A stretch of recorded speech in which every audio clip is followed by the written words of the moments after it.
అందరము దేవుని సన్నిధానం మనం కూర్చుందామండి. హల్లెలూయా, హల్లెలూయా, హల్లెలూయా, హల్లెలూయా. అదే రీతిగా దేవుడు గొప్పగా స్తుతి ఆరాధనలో మనతో ఉన్నాడు. అదే రీతిగా గతించిన 2 పూటలు దేవుడు అద్భుతంగా దైవజనుల ద్వారా మనతో మాట్లాడి ఉన్నాడు. అదే రీతిగా ఈ పూట కూడా దేవుడు మనతో ఏమి మాట్లాడాలి అని ఉద్దేశించి ఉన్నాడు. మనం ప్రార్థన పూర్వకంగా, దేవా మీరు నాతో మాట్లాడండి అని మన ప్రార్థన పూర్వకంగా మనం ఉన్నట్లయితే దేవుడు మనతో మాట్లాడతాడని, మన ప్రతి అవసరతను ఆయన తీరుస్తాడు. అదే రీతిగా నిరీక్షణ టీవీ ప్రసంగికులైన, అదే రీతిగా యవనస్తుల మధ్యన బహుబలంగా వాడబడుతున్న రెవరెండ్ ఎడ్వర్డ్ విలియమ్స్ గారు మన మధ్యలో ఉన్నారు. ఆయన వచ్చి దేవుని యొక్క సందేశాన్ని ఇచ్చుచుండగా మనం చప్పట్లు కొట్టుచు ఆయన ఆహ్వానిందామని. హాల్మన్ హంట్ అని ఒక ప్రముఖ చిత్రకారుడు ఉండేవాడు. ఆయన చాలా మంచి బొమ్మలు గీసేవాడు, అర్థవంతమైనటువంటి బొమ్మలు. అంటే ఆయన గీసినటువంటి బొమ్మల్ని ఒకవేళ విశ్లేషించినట్లయితే దాంట్లో చాలా భావగర్భితమైనటువంటి విషయాలు ఉంటాయి, అంటే నిగూఢమైనటువంటి విషయాలు ఉంటాయి. అందుకని ఆయన చిత్రపటాలని కొన్నిసార్లు ఎగ్జిబిషన్గా పెట్టి ప్రజల్ని అడిగేవాడు, దీని గురించి మీరు ఏమనుకుంటున్నారు, లేకపోతే ఈ బొమ్మల్లో ఏది బాగుంది, ఇలాగా కొన్ని అడుగుతూ ఉండేవాడు. ఒకసారి ప్యారిస్ పట్టణంలో ఆయన ఒక ఈ చిత్ర పటిమల ఎగ్జిబిషన్ ఒకటి అరేంజ్ చేశాడు. ఆ ఎగ్జిబిషన్కి చాలామంది వచ్చి చూశారు. దాంట్లో ఒక చిత్రానికి చాలా ఎక్కువ మన్నన కలిగింది. అది ప్రపంచంలో ఉన్నటువంటి చిత్రాలలో గొప్ప చిత్రాల్లో ఒకటిగా గుర్తుకు పొందిందనమాట. హాల్మన్ హంట్ చిత్రాన్ని చూపిస్తే చాలా బాగుంటుంది, కానీ దాన్ని వివరించితే ఇంకా బాగుంటుందేమో అని నాకు అనిపించింది. ఎందుకనంటే దాని వివరణ చాలా అద్భుతంగా ఉంటుంది. ఆ బొమ్మ ఏంటనంటే ఒక యవనస్తుడు, పైన షర్ట్ ఏముండదు అతనికి. He must be around 18-20 years, 18-20 సంవత్సరాల యవనస్తుడు. తన యొక్క ముఖ కవళికలు కానీ శరీర నిర్మాణం కానీ చూస్తే చాలా కష్టపడి పనిచేసే వ్యక్తి అని అర్థమవుతుంది. ఎందుకంటే ఒళ్ళంతా చెమటలు ఉంటాయి, ముఖం మీద కూడా చెమటలు ఉంటాయి, కానీ చాలా పౌష్టిగా ఉండేటువంటి వ్యక్తి, హెల్దీ అబ్బాయి అనే విషయం మనం చెప్పగలుగుతాం. అది ఒక సాయంత్రపు సన్నివేశం, ఈవినింగ్ టైం. ఆయన పాపం రోజంతా పనిచేసినట్లున్నాడు. గోడ మీద ఇలా చేయి పెట్టి ఆయన ఇలా తల వాల్చి సేద తీర్చుకుంటున్నాడు, రిలాక్స్ అవుతూ ఉన్నాడు. అంత దూరంలో ఒక ఆమె మోకరించి ఇలాగా చూస్తూ ఉంటుంది అన్నమాట, భయంగా. అంటే ఆ చిత్రాన్ని, ఆ యొక్క నిర్మాణాన్ని చూస్తే అర్థమయ్యేది ఏంటంటే మోస్ట్ ప్రాబ్లీ ఆమె తల్లి అయిన ఉంటుందని, అలాగే అర్థమవుతుంది అన్నమాట. చూడంగానే అర్థమవుతుంది. అయితే ఆ తల్లి కొడుకును చూస్తూ ఉండదు. కొడుకు ఇలా ఆనుకొని ఉన్నట్లు వెనకాల గోడ మీద ఈ కొడుకు నీడ పడుతూ ఉంటుంది. ఆ నీడను చూస్తూ ఉంటుంది. ఆమె ముఖంలో ఆందోళన కనబడుతుంది. There is a tension in her face. ఎందుకని ఆ విధంగా టెన్షన్ ఉందంటే వెనక గోడ మీద చాలా చెక్కలు ఉన్నాయి. అయితే ఈ యవనస్తుడి యొక్క నీడ ఒక చెక్క మీద పడుతూ ఉంటుంది. ఆ చెక్క మీద పడినప్పుడు ఆ నీడ ఎలా ఉంటుంది అంటే ఇలా ఉంటుంది అన్నమాట, ఒక సైడ్ ఇలా ఉంటుంది. అంటే ఒక సిలువు మీద ఒక వ్యక్తి ఉన్నటువంటి బొమ్మ ఉంటుంది. దాన్ని చూసి ఆందోళన చెందుతూ ఉంటుంది ఈ తల్లి. అది ఆ బొమ్మ. చాలా అద్భుతంగా రూపించారు ఆ బొమ్మని.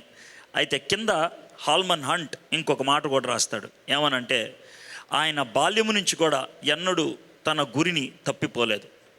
ఆయన బాల్యము నుంచి కూడా ఎన్నడూ తన గురిని తప్పిపోలేదు. ఇంతకీ ఆ బొమ్మ ఎవరిది అని అంటే మీకు అర్థమైపోద్ది. ఆ బొమ్మ ఎవరిదంటే యేసుక్రీస్తుది. తాను యవనస్తుడిగా ఉన్నప్పుడు తండ్రి వృత్తిని చేపట్టాడు, ఆయన వడ్రంగి వృత్తిని. ఆ సమయంలో గీసినటువంటి బొమ్మ. అంటే అది ఊహా చిత్రమే, కానీ ఆ ఊహా చిత్రంలో కొంచెం వాస్తవం ఉంది. యేసుక్రీస్తు ప్రభువారు 12వ ఏట దేవాలయంలోకి వెళ్ళినప్పుడు అక్కడ ఉన్నటువంటి యాజకులతో, శాస్త్రులతో ఆయన మాట్లాడుతున్నప్పుడు తల్లిదండ్రులు మర్చిపోయి వెళ్ళిపోయారు. ఆ తర్వాత ఎత్తుక్కుంటూ వస్తే, నా తండ్రి పనిలో నేను ఉండాలని మీకు తెలీదా అని అన్నాడు. అంటే అంత చిన్న వయసు నుంచి కూడా యేసయ్య తాను ఏ పని మీద అయితే వచ్చాడో ఆ పనిని మర్చిపోలేదు. తాను వచ్చిన పని ఒకటే, సిలువ మీద చనిపోవడానికి వచ్చాడు ఆయన. It is a very terrible decision, చాలా కష్టతరమైనటువంటి నిర్ణయం. సిలువ భారాన్ని మోయటం అనేది శారీరకంగా చాలా బాధతో కూడింది. అయితే శారీరక బాధ ఒక విధంగా పోల్చుకుంటే చాలా తక్కువేమో, మానసికమైనటువంటి ఆత్మీయమైనటువంటి బాధే మరీ ఎక్కువ. ఎందుకనంటే మానవులు చేసినటువంటి పాపాన్ని ఆయన మీద మోపినప్పుడు ఆ పాపపు భారం ఎంత భయంకరంగా ఉంటుందో ఆలోచించండి. అది యేసయ్య మోయాల్సి వచ్చింది నిన్ను నన్ను విమోచించడానికి. ఆ పాపాన్ని బట్టి తండ్రి నుంచి ఆయన ఎడబాటును పొందాడు. సో ఆ విడిపోవటం అనేది చాలా కష్టతరమైంది. అందుకనే ఏలి ఏలి లామా సబక్తాని, నా దేవా ఎందుకు నన్ను చేయి విడిచావని అరిశాడని. అది ఆయనకున్నటువంటి బాధ. ఆ బాధ ఎంత విపరీతమైంది అని అంటానికి గెత్సెమన తోటలో ప్రార్థన చేశాడు. తండ్రిని చిత్తమైతే ఈ గిన్నెను దొర్లించవని ఆయన ప్రార్థన చేసినప్పుడు చెమట రక్తంగా కారింది అని లూకా డాక్టరే ఉండి రాశాడు. ఎందుకంటే ఆయన బీపీ చాలా పెరిగిపోయి ఉంటుంది, టెన్షన్ చాలా ఎక్కువైపోయి ఉంటుంది. ఇది యేసు ప్రభు పడినటువంటి బాధ. కానీ ఆ పని నుంచి ఆయన ఎప్పుడూ తప్పిపోలేదు. ఆయన ప్యాషనెట్గా ఇష్టపూరితంగా శిలువ మీద చచ్చిపోవడానికి ఇష్టపడ్డాడు. అందుకనే మెల్ గిబ్సన్ తాను చిత్రించినటువంటి ఆ సినిమాకి ద ప్యాషన్ ఆఫ్ క్రైస్ట్ అని ఆయన పేరు పెట్టాడు. మీకు తెలుసో తెలీదో, ప్యాషన్ ఆఫ్ క్రైస్ట్ నిర్మించినటువంటి విధానం చాలా చాలా విచిత్రమైనటువంటిది అని చెప్పుకోవాలి. ఎందుకనంటే మెల్ గిబ్సన్ ఒక సినిమా తీశాడు. అంతకంటే ముందుగా స్కాట్లాండ్లో ఉన్నటువంటి ఒక మిషనరీ సన్నివేశాన్ని తీశాడు. చాలా హిట్ అయింది. ఆ తర్వాత కొంతకాలం వరకు ఆయన సినిమాలు తీయడానికి అవకాశం దొరకలేదు. చాలా నీరసించిపోయాడు. బిజినెస్లో చాలా లాసెస్లోకి వెళ్ళిపోయాడు. ఇక నిరాశ నిస్పృహల్లో ఉండి ఆస్ట్రేలియాలో ఒక హోటల్లో ఆయన ఉన్నాడు. ఏదో ఒక పని మీద వెళ్ళాడు. ఆ నిరుత్సాహ పరిస్థితుల్లో ఆయన ఒక నిర్ణయం తీసుకున్నాడు. నేను 36 గంటలు బతికి ఆ తర్వాత చచ్చిపోవాలని. అందుకనే బజార్లోకి వెళ్ళి కావలసిన ఫ్రూట్సు, కావలసినటువంటి మందు అంటే వైన్ అవన్నీ తెచ్చుకొని హోటల్ బయట డోర్కి డోంట్ డిస్టర్బ్ మీ అని బోర్డు పెట్టేసి లోన గొళ్ళెం పెట్టుకొని ఉన్నాడు. 36 అవర్స్ ఆయన చివరిగా గడిపేసి చచ్చిపోదాం అని అనుకున్నాడు. ఆ 36 అవర్స్లో 24 గంటలు అయిపోయింది. దాంట్లో కొద్దిసేపు పడుకున్నాడు, కొద్దిసేపు తాగాడు, కొద్దిసేపు తిన్నాడు. ఇక చివరి 12 గంటలు అతనిలో కూడా కొంచెం ఉద్రేకం పెరుగుతుంది, టెన్షన్ పడుతున్నాడు. ఎందుకంటే ఆయనకి చచ్చిపోవడం అంటే చాలా ఇష్టం లేదు. సో ఆ సందర్భంలో ఆయనకి ఏం చేయాలో అర్థం కాక, ఆయన వర్ణనలో చెప్పాలంటే తన జుట్టు పీక్కుంటూ ఏం చేయాలో అర్థం కాక ఆయన కూర్చున్నటువంటి ఏ హోటల్లో అయితే ఉన్నాడో ఆ హోటల్లో పొడుగు టేబుల్ ఒకటి ఉంది. ఆ టేబుల్కి ఒక డెస్క్ ఉంటుంది.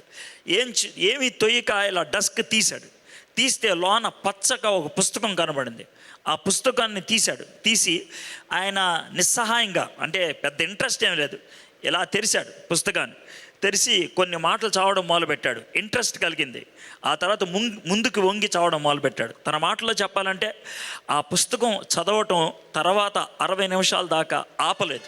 అలాగే చదువుతూనే ఉన్నాడు ఆ పుస్తకాన్ని. తర్వాత 1 గంట తర్వాత ఆయన మోకరించి ప్రార్థన చేశాడు.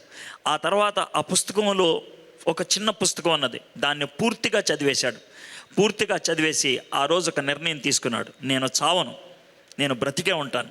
రెండోది, ఎవరైతే నా కోసం చనిపోయారో ఆయన ఎందుకు ఎలా చనిపోయాడో దాన్ని ప్రజలకు అర్థమయ్యేటట్లు రూపిస్తాను అని మెల్ గిబ్సన్ ఆ సందర్భంలో ఒక సినిమా తీయాలని నిర్ణయించుకున్నాడు. ఆ సినిమాయే ప్యాషన్ ఆఫ్ క్రైస్ట్. ఇంతగా ఆయన చదివింది ఏంటి అని అంటే యోహాను సువార్త 17వ అధ్యాయం చదవడం మొదలుపెట్టాడు ఆయన.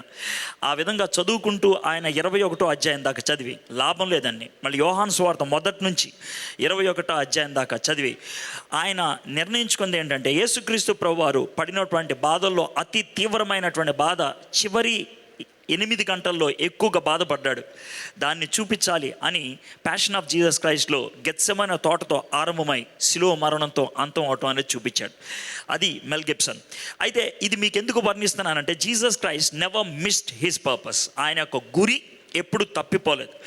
ఆ గురిని నెరవేర్చుకోవడానికని ఎప్పుడు తాపత్రయపడ్డాడు, దాంట్లో అనుమానం లేదు.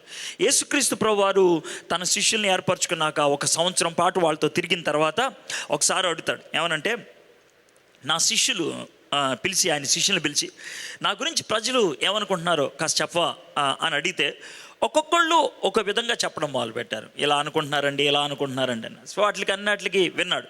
కానీ ఆ రోజు ఆయన గురించి వచ్చినటువంటి మాటల్లో కామెంట్స్లో ఒక కామెంట్ చాలా విచిత్రమైంది. ఏమన్నారంటే, ఇదివరకు ఇక్కడ అంటే యేసుప్రభు ఎక్కడైతే ఇదివరకు ఇక్కడ సుమారు 600 సంవత్సరాల క్రితం ఒక ప్రవక్త ఉండేవాడు, మిమ్మల్ని చూస్తుంటే ఆ ప్రవక్త గుర్తొస్తున్నాడండి అని అన్నారు. ఎవరు అని అంటే అదే ఆ ప్రవక్తని ఏడుపుగొట్టు ప్రవక్త అంటారు, ఎప్పుడు కూడా ఏడుస్తూనే ఉంటారని. ఎవరు అని అంటే ఇర్మియా అని అన్నాడు. యేసుప్రభు వారు ఈ లోకంలో ఉన్నప్పుడు తనని ఇద్దరు ప్రవక్తలతో పోల్చారు. ఇద్దరు ప్రవక్తలతో, ఒకటి యోనా, ఇంకొకటి ఇర్మియా. యోనాతో తాను పోల్చుకున్నాడు. ఏ విధంగా యోనా ఈ ప్రపంచాన్ని నుంచి కటాఫై చేప కడుపులో 3 రాత్రులు 3 పగళ్ళు ఉన్నారు, మనుష్య కుమారుడు కూడా అలాగే ఉంటాడని యోనాతో పోల్చుకున్నాడు. రెండోది ఇర్మియా ఏ విధంగా ఏడ్చాడో యేసు ప్రభు కూడా ఆ విధంగా ఏడ్చేవాడని మనుషులు చూసి చెప్పారు ఆయన. కాబట్టి ఆ ప్యాషన్ అనేది యేసు ప్రభులో మనం చూడగలుగుతాం. ఇర్మియాతో ఆ విధంగా పోల్చారు. యేసు ప్రభుని అర్థం చేసుకోవాలంటే బహుశా ఇర్మియా యొక్క లైఫ్ను కూడా కాస్త చూస్తే బాగుంటుందేమో అని అనిపించింది. పైగా ఇర్మియా యొక్క లైఫ్ మీతో ఎందుకు పంచుకోవాలి అనుకుంటున్నానంటే, నిన్న మొదటి వర్తమానం మీకు ఇచ్చేటప్పుడు ఒక మాట చెప్పాను. ముసలోళ్ళు చేసేటువంటి పనిని మిమ్మల్ని చేయమంటే మీకు ఇబ్బందికరంగా ఉంటుంది, కష్టంగా అనిపిస్తుంది. అది మా వల్ల కాదండి, మా వయసుకి మించిన పని అండి అని అంటారు. కానీ ఒక టీనేజర్ చేసేటువంటి ఒక పని మిమ్మల్ని చేయమని అడిగితే అది మీరు సవాల్తో కూడిన పనిగా తీసుకొని దాన్ని చేయటానికి పూనుకోగలిగి ఉండాలి, చేయటం సాధ్యం అవ్వాలి. ఇర్మియా యొక్క లైఫ్ని తన టీనేజ్ దశలో మనం చూడబోతున్నాం. తన టీనేజ్ దశలో ఆయన యవ్వనస్తుడిగా ఉన్నప్పుడు తన జీవితంలో జరిగినటువంటి ఒక ప్రాముఖ్యమైనటువంటి సంఘటన మనం ఈరోజు చూడబోతున్నాం. దాని నుంచి మనం ఒక పాఠాన్ని నేర్చుకోబోతున్నాం. ఇర్మియా గ్రంథం పెద్ద గ్రంథం అయినప్పుడు కూడా ఇర్మియా గ్రంథంలో ఉన్నటువంటి విచిత్రమైనటువంటి లక్షణం ఏంటి అని అంటే, ఇర్మియా 40 సంవత్సరాలు పనిచేశాడు పాస్టర్ గారు లాగా. మన భాషలో చెప్పాలంటే 40 సంవత్సరాలు. ఆ 40 సంవత్సరాల్లో ఆయన చర్చ్కి ఎప్పుడు ఎవరు వచ్చేవాళ్ళు, మీకు అర్థమయ్యే భాషలో చెప్పాలంటే ఆయన ఒక చర్చ్ కట్టాడు. చర్చ్ కట్టి రండి నేను వాక్యాన్ని బోధిస్తున్నాను అనేవాడు. ప్రతి ఆదివారం బోధిస్తూనే ఉంటాడు. ఒక్కళ్ళు కూడా ఆయన మాటలు వినటానికి వచ్చేవాళ్ళు కాదు, ఒక్కళ్ళు కూడా. 40 సంవత్సరాలు ఆ విధంగా బోధించాడు. 40 సంవత్సరాలు ఒక ఆయన పరిచర్య చేసి ఆయన చర్చి ఎప్పుడూ ఖాళీగా ఉంది అని అంటే కనుక ఆ పాస్టర్ గారి గురించి మీరు ఏమంటారు? వేస్ట్ గారు అంటారు కదండి. ఏమంటే ఆయన ఫెయిల్ అయిపోయాడండి, ఆయన ఒక్కళ్ళని కూడా ప్రభు దగ్గరికి నడిపించలేకపోయాడండి అని అంటారు. ఇర్మియా అలాంటోడు. ఒక్కళ్ళని కూడా ఆయన కన్విన్స్ చేయలేకపోయాడు, ఒక్కళ్ళు కూడా ఆయన మాట వినలేకపోయారు. అయితే విచిత్రం ఏంటి తెలుసా, యేసు ప్రభు దేవుడు ఇర్మియాని పిలిచినప్పుడు, ఇర్మియా నువ్వు నా ప్రవక్తగా ఉండాలి, అయితే నువ్వు వెళ్ళి ప్రజలతో మాట్లాడినప్పుడు ప్రజలు నీ మాట వినరు, నువ్వు ప్రజల దగ్గరికి వెళ్ళినప్పుడు ప్రజలు నిన్ను తృణీకరిస్తారు, నిన్ను చంపడానికి ప్రయత్నం చేస్తారు, నిన్ను గోతులో పడేస్తారు, నిన్ను నూతిలో పడేస్తారు, నిన్ను మీ ఇంట్లో వాళ్ళు కూడా విడిచిపెట్టేస్తారు. ఇవన్నీ చెప్పాడు. చెప్పిన తర్వాత కూడా ఇర్మియా సరే ప్రభా నువ్వు నన్ను ప్రవక్తగా ఉండమంటే నేను ఉంటాను ప్రభా, నాకు కావాల్సిందా అల్లా నీ మెప్పు, ప్రజల మెప్పు నాకు అనవసరం లేదు, నువ్వు మెచ్చుకుంటే చాలు, నీకు నమ్మకంగా నేను ఉంటే చాలు అని ఇర్మియా నమ్మకంగా ఆయన పరిచయం చేశాడు. 40 సంవత్సరాలు పరిచయం చేశాడు, ఒక్కడు కూడా మారు మనసు పొందలేదు. కానీ ఇర్మియా ప్రవక్త మాటలుగా మనకి బైబిల్లో ఒక పెద్ద పుస్తకంగా మిగిలిపోయింది, పెద్ద పుస్తకంగా. ఎందుకు అనంటే ఇర్మియా ఈ లోకరీత్యా is a failure, but according to God దేవుని దృష్టిలో ఆయన సక్సెస్ అన్న దానికి నిర్వచనం మీలో చాలామంది అనుకుంటారు, మనం చేసేటువంటి పనిలో విజయాన్ని సాధించగలిగినట్లయితే. నిజమే, నేను కాదనన్ను, అది విజయాన్ని సాధిస్తే సక్సెస్. కానీ దేవుని బిడ్డలుగా సక్సెస్ అనే దాన్ని నేను ఎలా చూస్తాను తెలుసా, దేవుడు అనుకున్న దాన్ని మనం సాధించగలిగితే, దేవుడు ఆశించినట్లుగా మనం జీవించగలిగితే, దేవుడు మన భుజం మీద తట్టి సబాష్ అనిపించుకోగలిగితే అది సక్సెస్. అంటే అది ఎప్పుడు తెలుస్తుందో తెలుసా, దేవుని వాక్యాన్ని బాగా ధ్యానం చేస్తూ దేవునికి బాగా దగ్గరగా ఉంటున్నప్పుడు దేవుడు మన నుంచి ఏం ఆశిస్తున్నాడో దాన్ని మనం చేయగలుగుతాం. ఈ లోకంలో మనకి మెప్పు కావాలని, ఈ లోకంలో మనకి పేరు కావాలని, ఈ లోకంలో మనకి డబ్బు కావాలి, లేకపోతే ఈ లోకంలో హోదా కావాలి అనేటువంటి ఆశ కంటే ఎక్కువగా దేవుడు నన్ను మెచ్చుకోవాలి, దేవుడు నన్ను ఇష్టపడాలి, అది మనకి తాపత్రయంగా ఉంటుంది. మొదటగా మనం దేవుని రాజ్యాన్ని వెతికినట్లయితే, మొదటగా దేవుని యొక్క ఆశయాన్ని నెరవేర్చగలిగినట్లయితే మన అవసరతలన్నీ కూడా ఆయన తీరుస్తాడు. He will meet all our needs. మన అవసరతలన్నీ, నా లైఫ్లో నేను అది చాలాసార్లు అనుభవించాను. చాలాసార్లు నా ప్రతి నీడ్ని దేవుడు నాకు తీర్చుకుంటూ వచ్చాడు. నాకు ఎప్పుడు కూడా ఏది కొదువుగా లేదు. ఎప్పుడు నేను పెద్ద ధనవంతుడిలాగా జీవించట్లేదు. ఎప్పటికీ నేను ధనవంతుడినేమి కాదు. నేను చేసినటువంటి పరిచర్య కానీ, నాకున్నటువంటి పోర్ట్ఫోలియోని బట్టి కానీ, ఒకవేళ నేను ఆలోచించినట్లయితే నాకు డిఫరెంట్ లైఫ్ స్టైల్ ఉండేదేమో. చాలా పెద్ద బిల్డింగు, ఖరీదైనటువంటి కార్లు, ఓ పెద్ద హడావిడి సెటప్ ఉండడానికి పెద్ద విచిత్రమే కాదు. అలాంటిది ఉండడానికి అవకాశం ఉంది. కానీ దేవుడు నాకు అలాంటి వాటి మీద మనసుని ఇవ్వలేదు. దేవుడు నాకు మనసు ఇచ్చిందల్లా ఒకటే, దేవుడిని తృప్తిపరచాలి. దేవుణ్ణి నేను దేవుని చేత సబాష్ అనిపించుకోవాలి. యంగ్ పీపుల్, మిమ్మల్ని నేను అదే బ్రతిమలాడుతున్నాను. ప్లీజ్, మీరు దేవుణ్ణి తృప్తిపరచగలిగినట్లయితే, దేవుణ్ణి మహిమపరచగలిగినట్లయితే మీ లైఫ్లో మీకు కావాల్సిన అన్ని దేవుడు అనుగ్రహిస్తాడు. He will meet all your needs. నా టెస్టిమనీని ఈ ఇర్మియా సాక్ష్యాన్ని బట్టి మిక్సప్ చేసి, అంటే టెస్టిమనీ అంటే చాలాసార్లు నేను మార్పు చెందినటువంటి విధానం గురించి మీరు వినుంటారా? అది కాదు. మార్పు చెందిన తర్వాత ఆయా దశలలో, ఆయా పరిస్థితుల్లో దేవుడు నన్ను ఏ విధంగా తన వైపు మరల్చుకుంటూ వచ్చాడు, ఏ విధంగా నేను పరిపూర్ణ సేవలోకి వచ్చాను, ఆ మాటలు మీతో పంచుకోవాలని ఇష్టపడుతున్నాను. ఎందుకంటే ఒకవేళ మీలో ఎవరైనా దేవుని పరిచర్య చేయాలని నాకు ఆశ ఉన్నదండి, ఇది దేవుని చిత్తమా కాదా, నేను దేవుని రాజ్యములో వ్యవహరించాలనుకుంటున్నాను, ఉన్నాననుకుంటున్నాను, మరి నా పాత్ర ఏంటి, ఇలాంటి ప్రశ్నలు ఉన్నట్లయితే ఇర్మియా జీవితాన్ని నుంచి మీరు ఖచ్చితంగా జవాబును పొందగలుగుతారని నేను నమ్ముతున్నాను. అందుకనే ఈ ఇర్మియా ప్రవక్తను దేవుడు ఏ విధంగా పిలిచాడో దాన్ని మీతో పంచుకోవాలని ఇష్టపడుతున్నాను. ఇర్మియాతో దేవుడు ఇచ్చినటువంటి చెప్పినటువంటి మాటలు, పౌలుతో దేవుడు చెప్పినటువంటి మాటలు నా లైఫ్కి చాలా ఇష్టమైనవి. నా లైఫ్కి చాలా, ఎందుకనంటే నాకు బాగా, నేను 25 సంవత్సరాలప్పుడు 25 years May 18th నా పుట్టినరోజు. ఆ పుట్టినరోజున మా డాడీ నన్ను పరిపూర్ణ సేవకు వెళ్ళటానికి పర్మిషన్ ఇచ్చారు. అప్పుడు నేను చాలా కాలంగా మా డాడీని అడుగుతా ఉన్నాను. నేను ఒక ఇంజనీర్గా ఉద్యోగం చేస్తూ ఉన్నాను, MBA చదువుకున్నాను. MBAలో నాకు గోల్డ్ మెడల్ వచ్చింది, ఉస్మానియా యూనివర్సిటీలో టాపర్గా. నేను బాగా చదువుకునేవాడిని. నేను పరిపూర్ణ సేవలోకి ఫెయిల్ అయ్యి రావలేదు. నేను దేవుని మంచిగా ఈ సమాజంలో మంచి పేరు ఉండేది నాకు. జి నారాయణరావు గారని ఆంధ్ర రాష్ట్ర అసెంబ్లీ స్పీకర్గా ఉండేవాళ్ళు. ఆయన కంపెనీలో నేను పనిచేస్తూ ఉండేవాడిని. సి నారాయణ రెడ్డి గారు, జి నారాయణరావు గారు మా బోర్డ్ ఆఫ్ డైరెక్టర్స్, వాళ్ళ దగ్గర నేను పనిచేస్తూ ఉండేవాడిని. వాళ్ళకి నేనంటే చాలా ఇష్టం. వాళ్ళ కంపెనీకి నేను మేనేజర్గా ఉంటూ ఉండేవాడిని. అయితే ఆ పరిస్థితుల్లో మా నాన్నగారికి నేను చాలాసార్లు అడిగాను, డాడీ నేను ఫుల్ టైంలోకి రావాలనుకుంటున్నానంటే చాలాసార్లు నన్ను వద్దు అని మారాన్ చేశారు. చివరికి నా 25వ జన్మదినాన్న మా డాడీ నాకు టెలిగ్రామ్ ఇచ్చారు. అరే, నిన్ను దేవుడు పరిపూర్ణ సేవలోకి పిలుస్తున్నప్పుడు నేను అవంటరా నిన్ను ఆపడానికని. ఇంగ్లీష్లో ఆయన ఇచ్చిన మాటలు ఇప్పటికీ నాకు గుర్తున్నాయి. If God is calling you to his ministry, who am I to stop you అని. చాలా సంతోషించి నేను అప్పుడు హైదరాబాద్లో ఉన్న, ఏలూరు వచ్చాను, మాది ఏలూరు. మా మమ్మీ డాడీ ఎందుకు టెలిగ్రామ్ ఇచ్చారంటే, ఆ రోజు మా మమ్మీ చెప్పిన మాటలు నా కంట తడిపెట్టాయి. ఏమన్నదంటే, నువ్వు పుట్టకముందే నిన్ను పరిపూర్ణ సేవకి సమర్పించాం మేము. దేవుడు నాకు ఇచ్చినటువంటి దర్శనాన్ని బట్టి నువ్వు చివరి కుమారుడు అని నాకు తెలుసు. అందుకే దేవుడు అన్నాడు, ఆ బాబు నా కోసం పెంచు అని. 8వ దినాన్న ఏలూరు IPC చర్చ్లో నన్ను ప్రతిష్ఠ చేయడానికి వచ్చినప్పుడు, అదే దినాన్న PL పరంజ్యోతి గారు ఎంతో వాక్యాన్ని బోధించడానికి వచ్చారు ఆయన. అందుకనే ఆయన చేతుల్లోకి నన్ను పెట్టి 8 రోజుల బాబుని నా గురించి ప్రార్థన చేయమన్నప్పుడు ఆయన చెయ్యి పెట్టంగానే ఒక స్త్రీ లేచి నిలబడి దేవుడు ఇర్మియాకి ఇచ్చినటువంటి ఆ ప్రవచనాన్ని గట్టిగా చెప్పింది. ఇంకొక ఆయన లేచి దేవుడు పౌలుకి ఇచ్చినటువంటి ప్రవచనాన్ని చెప్పాడంట. ఇది మా మమ్మీ 25వ సంవత్సరం నాతో చెప్తా ఉంటే నాకు ఒక పక్కన ఆందోళన ఉంది, ఒక పక్కన ఆనందం ఉంది. దేవుడు పౌలును వాడుకున్నట్లు, ఇర్మియాను వాడుకున్నట్లు నన్ను వాడుకోవడానికి నాలో అంత స్తోమత ఉందా, అంత సామర్థ్యత ఉందా, అంత బ్యాకప్ ఉందా అని అనుకున్నాను. కానీ ఆ విధంగా పరిచర్య ఆరంభమై ఇప్పటికి 22 సంవత్సరాలైంది.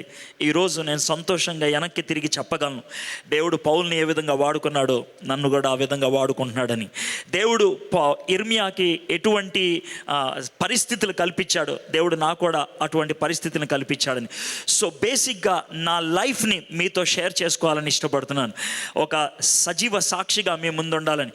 దేవుడు ఎడ్వర్డ్ విలియమ్స్ లాంటి వాడిని వాడుకోగలిగినప్పుడు మిమ్మల్ని ఎందుకు వాడుకోలేడు? దేవుడు వాడుకునేటువంటి వ్యక్తికి కావాల్సింది తెలివితేటలు కాదు. దేవుడు వాడుకునేటువంటి వ్యక్తికి కావాల్సింది ఉన్నతమైనటువంటి హోదాలు కాదు. దేవుడు వాడుకునేటువంటి వ్యక్తికి కావాల్సింది తనకి అందుబాటులో ఉండటం, అవైలబిలిటీ అని అంటారు. చాలామంది ఎబిలిటీ గురించి ఆలోచిస్తారు, సామర్థ్యాల గురించి ఆలోచిస్తారు. దేవుడు కావాల్సింది సామర్థ్యత కాదు, సంసిద్ధత. నువ్వు సంసిద్ధంగా ఉన్నట్లయితే దేవుడు నిన్ను తప్పకుండా వాడుకోవడానికి ఆయన ఇష్టపడుతూ ఉన్నాడు. ఈరోజు ఆ మాటలు దేవుడు మీతో చెప్పడానికి ఇష్టపడుతున్నాడు, నీ జీవితాన్ని మార్చడానికి ఇష్టపడుతున్నాడు.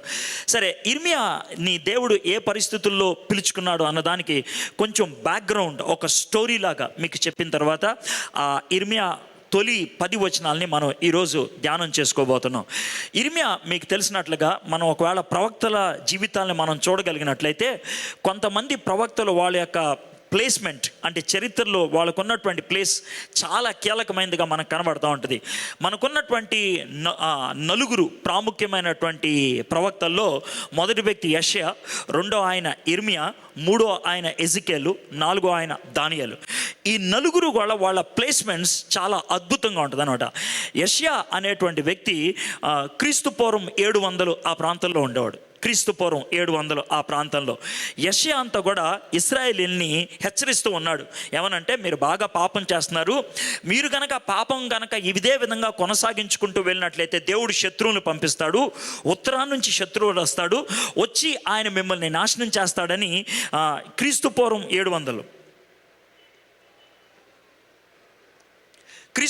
700లో యెషయా ప్రవచిస్తూ వచ్చాడు. ఆయన ప్రవచించడం ముగించిన కొన్ని దినాలకే ఇర్మియా అనేటువంటి ఆయన లేవనెత్తబడ్డాడు. దేవుడు ఇర్మియాని ఎందుకు లేవనెత్తుకున్నాడంటే, ఇర్మియాని లేవనెత్తినటువంటి విధానం ఎలా ఉందంటే, క్రీస్తు పూర్వం 600లో ఆయన ఉండేవాడు. క్రీస్తు పూర్వం 600 అంటే యెషయాకి మహా అయితే ఒక 70 సంవత్సరాలు 80 సంవత్సరాల తర్వాత ఇర్మియా వచ్చాడు. ఇర్మియా వచ్చి ఆయన చెప్పింది ఏంటంటే, మీరు ఎంత చెప్పినా వినట్లేదు, ఖచ్చితంగా శత్రువు ఉత్తరాన్ని నుంచి వస్తాడు. ఆయన వచ్చినట్లయితే, శత్రువు వచ్చినట్లయితే మిమ్మల్ని పూర్తిగా నాశనం చేస్తాడు, మిమ్మల్ని ఎత్తుకొని వెళ్ళిపోతాడు. 70 సంవత్సరాలు మీరు చెరలో ఉంటారు.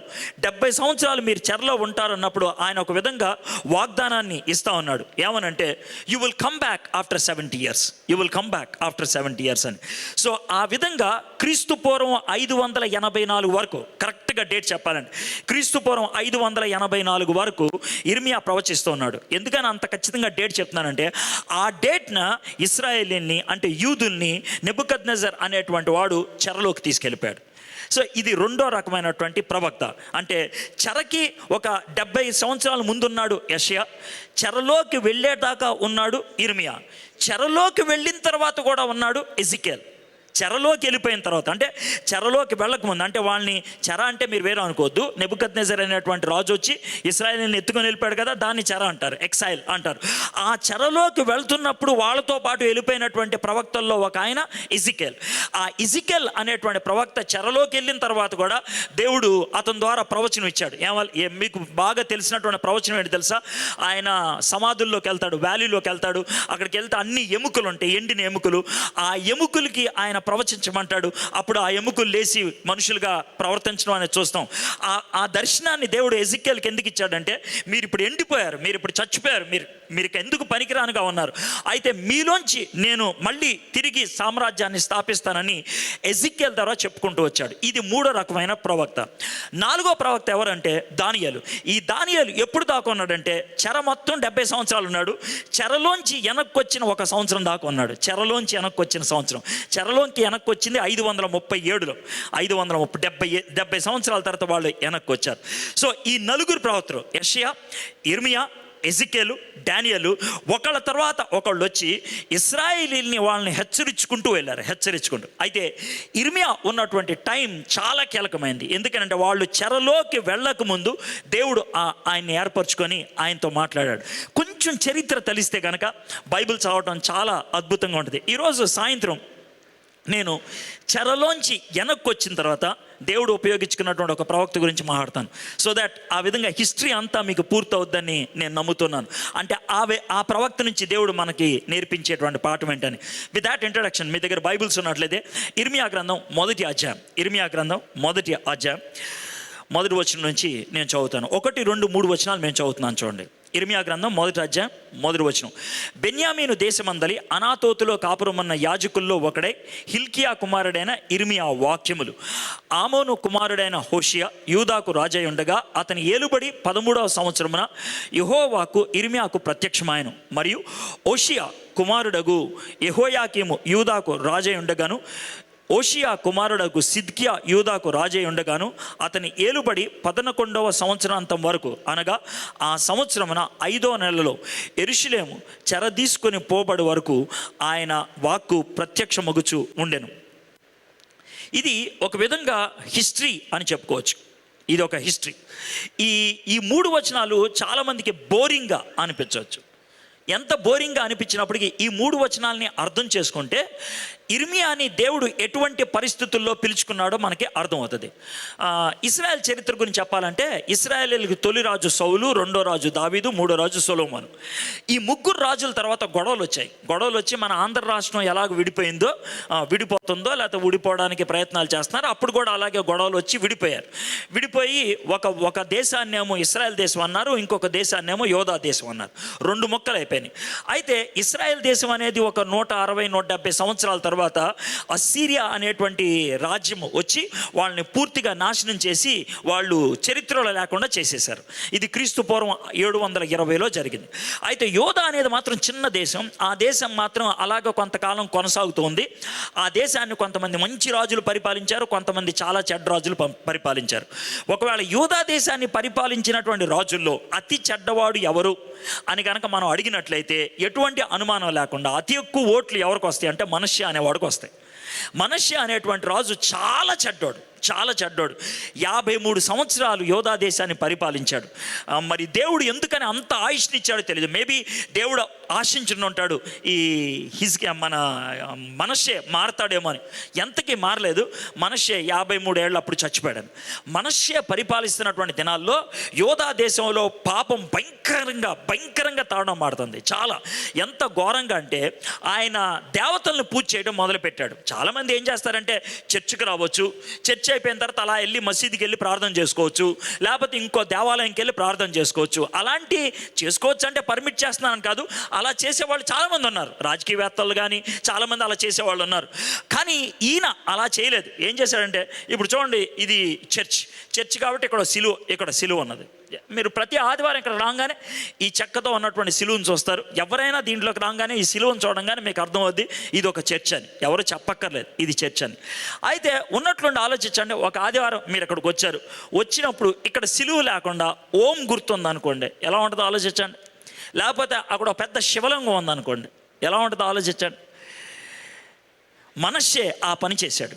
ఆయన ఏం చేశాడంటే యెరూషలేము దేవాలయంలో ఎక్కడైతే దేవుణ్ణి మహిమపరిచేటువంటి ప్రాంతం ఉన్నదో, పరిశుద్ధ స్థలం ఉందో, ఆ పరిశుద్ధ స్థలములో బయలుదేవతని పెట్టాడు. ఆయన బయలుదేవత పెట్టి ఆయన యెరూషలేము దేవాలయంలో దేవతలను పూజ చేయడం మొదలుపెట్టాడు. అంత దుర్మార్గుడు.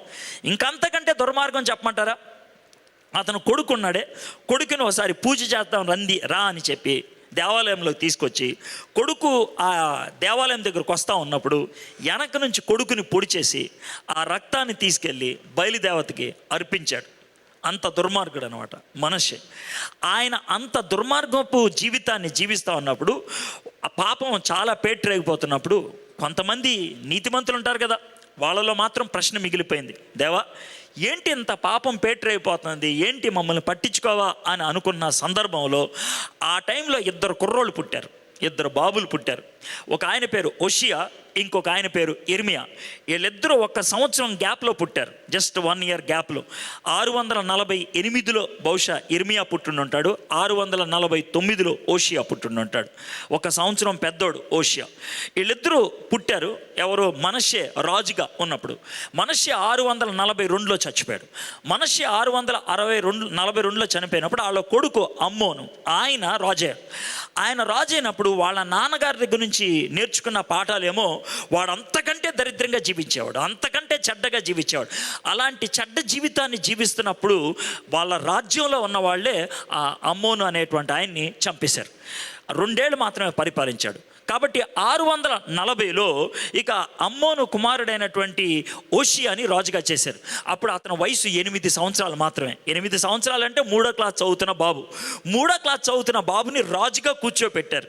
అంటే ఆయన సంతకాలే పెట్టుండేవాళ్ళేమో, ఎవరో వాళ్ళు వీళ్ళు చూస్తూ ఉండేవాళ్ళు. ఆ విధంగా అతను 8 సంవత్సరాలు పరిపాలించాడు. 16 సంవత్సరాల కుర్రోడయ్యేటప్పటికీ, చాలా చిన్న వయసే, 16 సంవత్సరాల కుర్రోడు అయ్యేప్పటికీ తనకు వచ్చినటువంటి జ్ఞానాన్ని బట్టి ఏమన్నాడంటే, అయ్యా దేవుని వాక్యాన్ని బట్టి ఈ మందిరం, యెరూషలేము మందిరం ఇలా ఉండడానికి వీల్లేదు అని కొంతమంది యాజకులను పిలిపించి, అరే ఈ మందిరాన్ని కడగండ్రా అని చెప్పాడు. అంటే వాళ్ళు మంచి నీళ్లు అయ్యి తీసుకొచ్చి మందిరాన్ని అంతటిని శుభ్రం చేస్తున్నారు. ఎందుకంటే బయలుదేవతలను అట్లని ఇట్లు పెట్టి పూజలు చేశారు కదా. ఇవి కడుగుతా ఉంటే ఈ మందిరం వెనకాల బలిపీఠం ఉంటుంది కదా, ఆ బలిపీఠం దగ్గరికి వెళ్ళి అక్కడ కడుగుతూ ఉంటే ఏదో ఒకటి కట్ట లాంటిది దొరికింది, ఒక చుట్ట లాంటిది. దాన్ని పట్టుకొని ఒక ఆయన కుర్రాడు, రాజుగారండి నేను ఆ మూలలో కడుగుతా ఉంటే ఇది ఏదో దొరికింది సార్ అన్నాడు. అంటే అప్పుడు రాజుగారేమో ఒక యాజకుడిని పిలిచి అదేంట్రా చూడరా అంటాడు. ఆయన తెరిచి చదవటం మొదలు పెడతాడు. చదువుతూ ఉంటే రాజుగారు 2-3 మాటలు వినంగానే లేచి నుంచున్నాడు. ఆ తర్వాత తనకున్న పై వస్త్రాన్ని చింపేసుకున్నాడు. అక్కడ కూర్చొని ఏడుస్తూ ఉన్నాడు. ఏమైందండి అని అంటారేమో. ఆ చుట్ట ఏంటి అని అంటే మోషే రాసినటువంటి ద్వితీయోపదేశకాండం, దాన్ని మూల పడేశారు. దేవుని వాక్యాన్ని మూల పడేశారు. ఎవడు పట్టించుకోకుండా మూల పడేశారు. పడేస్తే అది ఆ రోజు దొరికింది. దొరికితే దాన్ని చదువుతూ ఉంటే ఓషియా అనేటువంటి రాజుకి చాలా బాధ అనిపించింది. గుండంతా పిండేసినట్లు అనిపించింది. ఆ దుఃఖంలో అయ్యో మేము ఎన్ని పాపాలు చేశాము, దేవుడు మా మీద కృప చూపించబట్టి మేము ఇంకా బతుకున్నాము అని ఆయన గొప్ప దిద్దుబాటుని తీసుకొచ్చాడు. అంటే విగ్రహాలన్నిటిని పడగొట్టేశాడు, దేవతాలయాలన్నీ పడగొట్టేశాడు, దేవుని ఆరాధన కార్యక్రమాన్ని ఆయన కొనసాగిస్తూ ఉన్నాడు. ఈ విధంగా ఒక 3 సంవత్సరాలు కొనసాగింది. ఒక 3 సంవత్సరాలు. ఆ 3 సంవత్సరాలు కొనసాగిన తర్వాత అప్పటికి ఇర్మియా వయసు 18 ఏళ్ళు లేదా 19 ఏళ్ళు, కుర్రోడు అనమాట. 18 ఏళ్ళు 19 ఏళ్ళు అంటే డిగ్రీ ఫస్ట్ ఇయర్ అనుకోవచ్చు, కొంచెం లేటుగా పుట్టిన వాళ్ళు అయితే ఇంటర్మీడియట్ సీనియర్ అనుకోవచ్చు. అయితే ఈ ఇర్మియా అనేటువంటి ఆయన వాళ్ళ నాన్నగారు ఎవరంటే ప్రవక్త, పాస్టర్ గారు. సర్వసాధారణంగా పాస్టర్ గారు కొడుకు పాస్టర్ గారే అయిపోతారు. కాబట్టి ఆయన యాజకపు పనులు మొదలు పెట్టాడనంట. యవ్వనస్తుడిగా చిన్న చిన్న పూజలు చేయడం మొదలు పెట్టేవాడు. మందిరం దగ్గర ఉండేవాడు, ఎవరిని వస్తే కనుక వాళ్ళకి ప్రార్థనలు చేస్తూ ఉండేవాడు. ఈ విధంగా ఆయన ప్రార్థనలు చేస్తూ ఉన్నప్పుడు దేవుడు తన దగ్గరకు వచ్చి తనతో మాట్లాడిన మాటలే మనం ఇప్పుడు చూడబోతున్నాం. బ్యాక్గ్రౌండ్ అది బాగుంది కదా. సో యంగ్ ఫెలో, బయట ప్రపంచపు చరిత్ర మనకు అర్థమవుతుంది. పాపం తాండవాడుతున్నటువంటి దినాల్లో దేవుడు హోషియా అనేటువంటి ఒక వ్యక్తిని పెంచుకున్నాడు. దేవుని వాక్యం తనకు దొరకటం బట్టి దిద్దుబాటు తీసుకొచ్చాడు. ఆ దిద్దుబాటు జరుగుతున్నటువంటి దినాలలో, ఆ మార్పు బయట రాజకీయంగా జరుగుతున్నటువంటి దినాల్లో దేవుడు ఎజికియా మన ఇర్మియా దగ్గరకు వచ్చి మాట్లాడిన మాటలు 4వ వచనం చదువుతాం. ఇర్మియా గ్రంథం 1వ అధ్యాయం 4వ వచనం. యెహోవా వాక్కు నాకు ప్రత్యక్షమై ఇలాగు సెలవిచ్చును. ప్రతి మాట నుంచి కూడా మనం ఇక్కడి నుంచి నేర్చుకోవచ్చు. నేను ఈ మాటలు చాలా ఇష్టపడతాను. చాలాసార్లు దీన్ని చదువుకుంటూ ఉన్నానేమో కాబట్టి నాకు చాలా థాట్స్ వస్తాయి. యెహోవా వాక్కు నాకు ప్రత్యక్షమై ఇలాగు సెలవిచ్చును. ఇర్మియా తన దారిని తాను పని చేసుకుంటూ ఉన్నాడు. ఇర్మియా తన దారిని తాను పని చేసుకుంటున్నప్పుడు దేవుడు వచ్చి ఇర్మియాతో మాట్లాడాడు. నేను ఎందుకని ఈ మాట చెప్తున్నానంటే, మన దేవుడు తనంతట తాను చొరవ తీసుకునేటువంటి దేవుడు. మన దేవుడు తనంతట తాను చొరవ తీసుకునేటువంటి దేవుడు. దేవుడు మిమ్మల్ని పిలవడానికి చొరవ తీసుకుంటాడు. అందుకనే యోహాను సువార్తలో ఏమంటాడు తెలుసా? మీరు నన్ను ఏర్పరచుకోలేదు కానీ నేను మిమ్మల్ని ఏర్పరచుకున్నాను అంటాడు. మీరు నన్ను ఏర్పరచుకోవాలా, నేను మిమ్మల్ని ఏర్పరచుకున్నాను. అది దేవుడు మిమ్మల్ని ఇష్టపడ్డాడు, దేవుడు మిమ్మల్ని ఏర్పరచుకున్నాడు, దేవుడు మిమ్మల్ని ప్రేమిస్తున్నాడు. అందుకనే ఆంధ్ర రాష్ట్రంలో 9 కోట్ల మంది ఉన్నప్పటికి కూడా ఈ విధంగా దేవుని వాక్యం వినగలిగేటువంటి కొద్ది మందిలో మీరున్నారు. ఈ పండగ దినాల్లో చాలామంది తాగి తందనాలు ఆడాలనుకుంటారు, సినిమాలకు వెళ్దాం అనుకుంటారు, ఊర్లు తిరుగుదాం అనుకుంటారు. కానీ మీరు ఇక్కడ కూర్చొని ఈ విధంగా దేవుని వాక్యం వినాలి అనేటువంటి ఆశ మీలో కల్పించడానికి అవకాశం కల్పించడం అనేది దేవుడు చేస్తే వచ్చింది. It is God. Hour God is a God of initiation. మన దేవుడు ఆయన చొరవ తీసుకునేటువంటి వాడు. బైబిల్ చరిత్రలో కానీ క్రైస్తవ చరిత్రలో కానీ ప్రతిసారి కూడా దేవుడే చొరవ తీసుకునేటువంటి వాడుగా మనం చూస్తాం. దేవుడే. ఉదాహరణకి దేవుడు అబ్రహాము దగ్గరికి వచ్చి, అబ్రహాము నువ్వున్న ఊరిని వదిలేసేయి అని దేవుడే చొరవ తీసుకున్నట్లు మనం చూస్తాం. నోవహు దగ్గరికి వచ్చి నువ్వే పడవ కట్టని ఆయన చొరవ తీసుకున్నట్లు మనం చూస్తాం. యెషయా పరిచర్య చేస్తా ఉన్నప్పుడు మందిరంలో దేవుడే వచ్చి యెషయాని ప్రత్యేకించుకున్నట్లు మనం చూస్తాం. గిద్యోను మూలలో కూర్చొని గోధుమలు బాగు చేసుకుంటూ ఉంటే దేవుడే తన దగ్గరకు వచ్చి పిలిచినట్లు మనం చూస్తూ ఉంటాం. కొత్త నిబంధనలో మత్తయి, ఆయన ట్యాక్స్ కలెక్టర్, అంటే కమర్షియల్ ట్యాక్స్ ఆఫీసర్, తన వృత్తిని తాను చేసుకుంటూ ఉంటున్నప్పుడు, ట్యాక్స్ కలెక్ట్ చేసుకుంటున్నప్పుడు దేవుడు యేసయ్య వచ్చి మత్తయి దాను లేచి నా దగ్గర రా అన్నాడు. పేతురు చేపలు పడతా ఉన్నప్పుడు దా పేతురు నువ్వు నాతో పాటు రా అని అన్నాడు. యోహాను నెట్ బాగు చేసుకుంటున్నప్పుడు దా నువ్వు నాతో పాటు రా అన్నాడు. పౌలు తనకున్నటువంటి క్రోధాన్ని చూపించుకోవడానికి క్రైస్తవుల్ని చంపడానికి వెళ్తున్నప్పుడు దా పౌలు నువ్వు నాకు కావాలి అని పిలిచాడు. బైబిల్లో చరిత్రలో చూడండి, it was God who came to them. దేవుడే వాళ్ళ దగ్గరకు వచ్చాడు. అది అక్కడ జరుగుతున్నట్లయితే మరి మామూలు క్రైస్తవ చరిత్రలో కూడా దేవుడే చొరవ తీసుకున్నట్లు మనం చూస్తాం. దేవుడే చొరవ తీసుకున్నట్లు. ఉదాహరణకి నా జీవితంలో తొలిసారిగా పరిపూర్ణ సేవకు రావాలి అనేటువంటి ఆలోచన ఎప్పుడు కలిగింది? నేను మారు మనసు పొందినటువంటి తొలి దినాల్లో ఏమనుకున్నామంటే బాగా చదువుకోవాలి అని అనుకునేవాడిని. నేను క్రికెట్ ఆడేవాడిని. ఆంధ్ర రాష్ట్రానికి ఆంధ్ర రంజీ టీంకి సెలక్షన్కి వెళ్ళాను నేను. ఆంధ్ర మనోజ్ ప్రభాకర్ ఇటువంటి వాళ్ళు ఆడేటువంటి టైంలో నేను క్రికెట్ ఆడేవాడిని, చాలా బాగా ఆడేవాడిని. కాబట్టి నేను అనుకునేవాడిని టెస్ట్ లెవెల్కి వెళ్ళాలి అని అనుకునేవాడిని, మంచి క్రికెటర్ని అవ్వాలి అనుకునేవాడిని. అయితే ఆ దినాల్లో నేను మారు మనసు పొందినప్పుడు ఎవరో చెప్పారు, ఆటలు కాదు, నీకు లైఫ్లో బాగా అంబిషన్ ఉండాలి, మంచిగా చదువుకోవాలని. అప్పుడు నా యొక్క యాటిట్యూడ్స్ మార్చుకొని ఒకటి కోరుకున్నాను, ప్రభా నేను ఏది చదివినా, నేను ఏది మొదలుపెట్టినా దాంట్లో సక్సెస్ రావాలని. నేను ఇంజనీరింగ్ చదువుతున్నటువంటి థర్డ్ ఇయర్లో ఉన్నప్పుడు ఒకసారి ఒక మీటింగ్కి వెళ్ళాను. ఆ మీటింగ్లో థియోడర్ విలియమ్స్ అనేటువంటి ఆయన ప్రసంగం చేస్తూ ఉన్నాడు. యెషయా గ్రంథం 6వ అధ్యాయం నుంచి మాట్లాడుతూ ఆయన ప్రసంగం చేస్తూ నేను ఇలా కూర్చున్నాను. I still remember, right side ఆయనకి కూర్చున్నాను. ఆయన ప్రసంగం చేస్తూ ఆయన ఏమన్నాడంటే, దేవుడు యెషయాతో అంటున్నాడు, నా తరపున వెళ్ళటానికి ఎవరున్నారు, నా తరపున పంపడానికి ఎవరున్నారు అని ఆయన అడుగుతూ నువ్వు ఉన్నావా అని ఇలా అన్నాడు.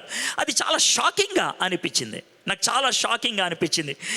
ఏంటి ఆయన చెయ్యి నా వైపు చూస్తున్నాడు, కొంచెం మామూలుగా ఫ్లూక్లో జరిగి ఉంటుంది లేదు, దాన్ని పెద్ద సీరియస్గా తీసుకోవాలా అని అనుకొని మీటింగ్ అయిపోయింది. చివరిలో అన్నారు, దేవుని కోసం నేను పరిచయం చేయడానికి ఇష్టపడుతున్నాను, నేనున్నటువంటి వృత్తిలో కానీ ఒకవేళ పరిపూర్ణ సేవకు రమ్మంటే రావడానికి కానీ ఇష్టపడే వాళ్ళు లేవండి అని అంటే ఆ రోజు కొంచెం తర్జన పడ్డాను. అది 5 రోజుల మీటింగ్.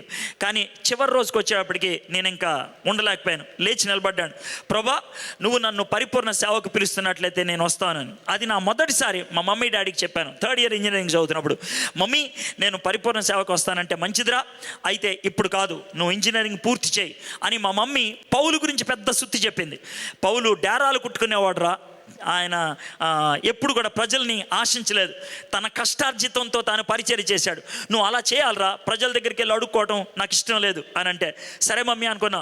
ఇంజనీరింగ్ పూర్తి చేశా. ఇంజనీరింగ్ పూర్తి అయిన తర్వాత వారన్ విఎస్పి అనేటువంటి ఆయనతో పరిచయం ఏర్పడింది. బ్యాక్ టు ద బైబిల్ అనేటువంటి సంస్థకి అయినప్పుడు మేనేజర్గా ఉండేవాడు. చాలా పెద్ద ప్రసంగికుడు ఆయన, కాన్ఫరెన్స్ స్పీకర్ వరల్డ్ అంతట్లో. ఆయనకు ఒకసారి నేను ఎందుకో ఒక చిన్న ఉత్తరం రాశాను, ఒక డౌట్ని అడుగుతూ. దాంతో నాకు ఆయన చాలా క్లోజ్ ఫ్రెండ్ అయిపోయాడు. ఆయన్ని నేను అడిగాను, సార్ నాకు ఇంజనీరింగ్ అయిపోయింది, పరిచయం చేయాలని ఉంది అని అంటే ఆయన అన్నాడు, ఎడ్వర్డ్ నువ్వు బైబిల్ కాలేజ్లో చదువుకుంటానంటే నీ పూర్తి స్టడీస్ నేను స్పాన్సర్ చేస్తాను అని అన్నాడు. మా డాడీకి ఆ ఉత్తరాన్ని చూపించాను, నోరు మూసుకొని ఉద్యోగం చేయి అని అన్నారు. మా డాడీ ఆ ఉత్తరాన్ని చింప అవతల పడేశారు. నాకు చాలా బాధ అనిపించింది అప్పట్లో, కానీ but now I don't regret. నాకు అసలు ఇప్పుడు రిగ్రెట్ అవడానికి అవకాశం లేదు. చింప అవతల పడేసిన తర్వాత ఉద్యోగం చేయన్నారు. నేను ఉద్యోగం చేస్తూ ఉన్నాను. ఈ విధంగా స్ట్రగుల్ అవుతా ఉన్నప్పుడు ఆ ఉద్యోగ సమయంలో ఒక స్నేహితుడు, ఎవరు అతను ఒక హిందూ నా కొలీగ్ అంటూ ఉండేవాడు. ఏమన్నాడంటే, నాకు స్టిల్ బాగా గుర్తుంది. ఒక రోజు ఆఫీస్లో నేను బైబిల్ చదువుకొని అప్పుడు నా జాబ్ చేయడం మొదలు పెడతాను. బైబిల్ చదువుకొని చిన్నగా, అంటే బైబిల్ అంటే గంట సేపు చదవటం కాదు, ఒక 2-3 వర్సెస్ చదువుకునేవాడిని. అది నా కోరిక. బైబిల్ చదువుకొని 2-3 వర్సెస్ చదివి మూసేసి చిన్న ప్రార్థన చేసుకొని జాబ్ చేయడం మొదలు పెట్టాను. నా స్నేహితుడు అన్నాడు, ఏమన్నాడు తెలుసా, నా పక్కన, అతని పేరు జగన్, ఏమన్నాడంటే, ఎడ్వర్డ్ ఏదో ఒక దినాన్న నిన్ను పాస్టర్గా చూస్తాను రా అని అన్నాడు. ఎందుకు అలా అంటున్నావురా అన్నాడు. ఏమరా నిన్ను చూస్తూ ఉంటే నాకు అలాగే అనిపిస్తుంది అన్నాడు. కానీ అది నా మనసుకి బాగా తట్టుకునేది. Prabha, what is that you are trying to tell? నువ్వు నాకేం చెప్తున్నావు ప్రభా అని. ఆ టైంలో 2.5 years ఆ విధంగా ఉద్యోగం చేసినప్పుడు నా బర్త్డేకి ముందు మా డాడీకి ఒక పెద్ద లెటర్ రాశాను. డాడీ, నా మనసు అయితే కోరుతుంది ప్రభు సేవలోకి వెళ్ళాలని, కానీ ఈ లోకంలో ఉన్నటువంటి సిస్టమ్ చెప్తుంది మీకు విధేయత చూపించాలని. మీకు అవిధేయత చూపించి నేను పరిచర్యకి వెళ్ళను డాడీ, మీకు ఇష్టమైతే నేను పరిచర్యకి వెళ్తానని చాలా పెద్ద లెటర్ రాశాను మా డాడీకి. అదే టైంలో నా దేవునికి నేను చిన్న ప్రార్థన చేశాను. ప్రభా, నువ్వు నన్ను పరిపూర్ణ సేవకు పిలుస్తున్నట్లయితే, if you are calling me, నువ్వు నన్ను పరిపూర్ణ సేవకు పిలుస్తున్నట్లయితే మా మమ్మీ డాడీ ఆశీర్వాదాలతో నేను వెళ్ళాలని. నా 25th బర్త్డే దినాన్న మా డాడీ నన్ను ఆశీర్వదించి పరిచర్యకు పంపించారు. నేను ఎందుకని ఈ మాటలు చెప్తున్నానంటే, if God is calling you, దేవుడు నిన్ను పరిచర్యకి పిలుస్తున్నట్లయితే ఆయన సన్నిధిలో ఎక్కువ గడిపి, but let me tell you one thing, without getting a confirmation never going to ministry. దేవుని నుంచి ఆ పరిపూర్ణమైన ధృవీకరణ వచ్చేటంత వరకు బయటికి వెళ్ళొద్దు. ఎందుకని ఈ మాట చెప్తున్నాను తెలుసా? ఒకవేళ ఆ ధృవీకరణ కనుక నాకు లేకపోతే నా బతుకు ఎలా ఉండేది నాకు తెలియదు. నేను పరిపూర్ణ సేవకు వచ్చిన తర్వాత EU అనేటువంటి ఒక ఉద్యమంలో నేను ఫుల్ టైం వర్కర్గా జాయిన్ అయ్యాను. కాలేజ్ స్టూడెంట్స్ మధ్యన పరిచర్య చేసేవాళ్ళు. నేను ఉద్యోగం రాజీనామా చేసినప్పుడు 1989 సంవత్సరంలో నాకు 5,000 శాలరీ ఉండేది. అప్పుడు 5,000 అంటే నా దృష్టిలో ఇప్పుడు సుమారు 50-60 వేలతో సమానం అనమాట. చాలా ఎక్కువ జీతం కిందే లెక్క అనమాట. అప్పట్లో 5,000 రూపాయలు. మన ఇండియన్ ప్రెసిడెంట్కి ఆ సంవత్సరం 8,000 రూపాయల శాలరీ, నాకు అప్పుడు 5,000 రూపాయల శాలరీ. సో చాలా రిచ్ పొజిషన్ అని చెప్పుకోవాలి. అయితే ఆ ఉద్యోగం రాజీనామా చేసి ఫుల్ టైంలోకి వచ్చినప్పుడు నా తొలి శాలరీ 432 రూపాయలు, 432 రూపీస్. నా దశమ భాగానికి 68 రూపాయలు తక్కువ.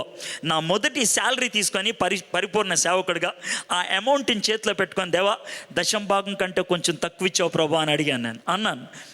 బట్ అయితే ఆ 2 సంవత్సరాలు నేను పెళ్లి చేసుకోకముందు 2 yearsలో నా లైఫ్లో 31 రోజులు నెల ఉంటే 31 రోజులు ఉంటే 20 రోజులు దాటి నేను ఎప్పుడు భోంచేయలేదు. 20 రోజులు దాటి ఎప్పుడు భోంచేయలేదు. మీరు అనుకోవచ్చు నేను అంతగా ఉపవాసం చేసి ప్రార్థన చేస్తున్నానని.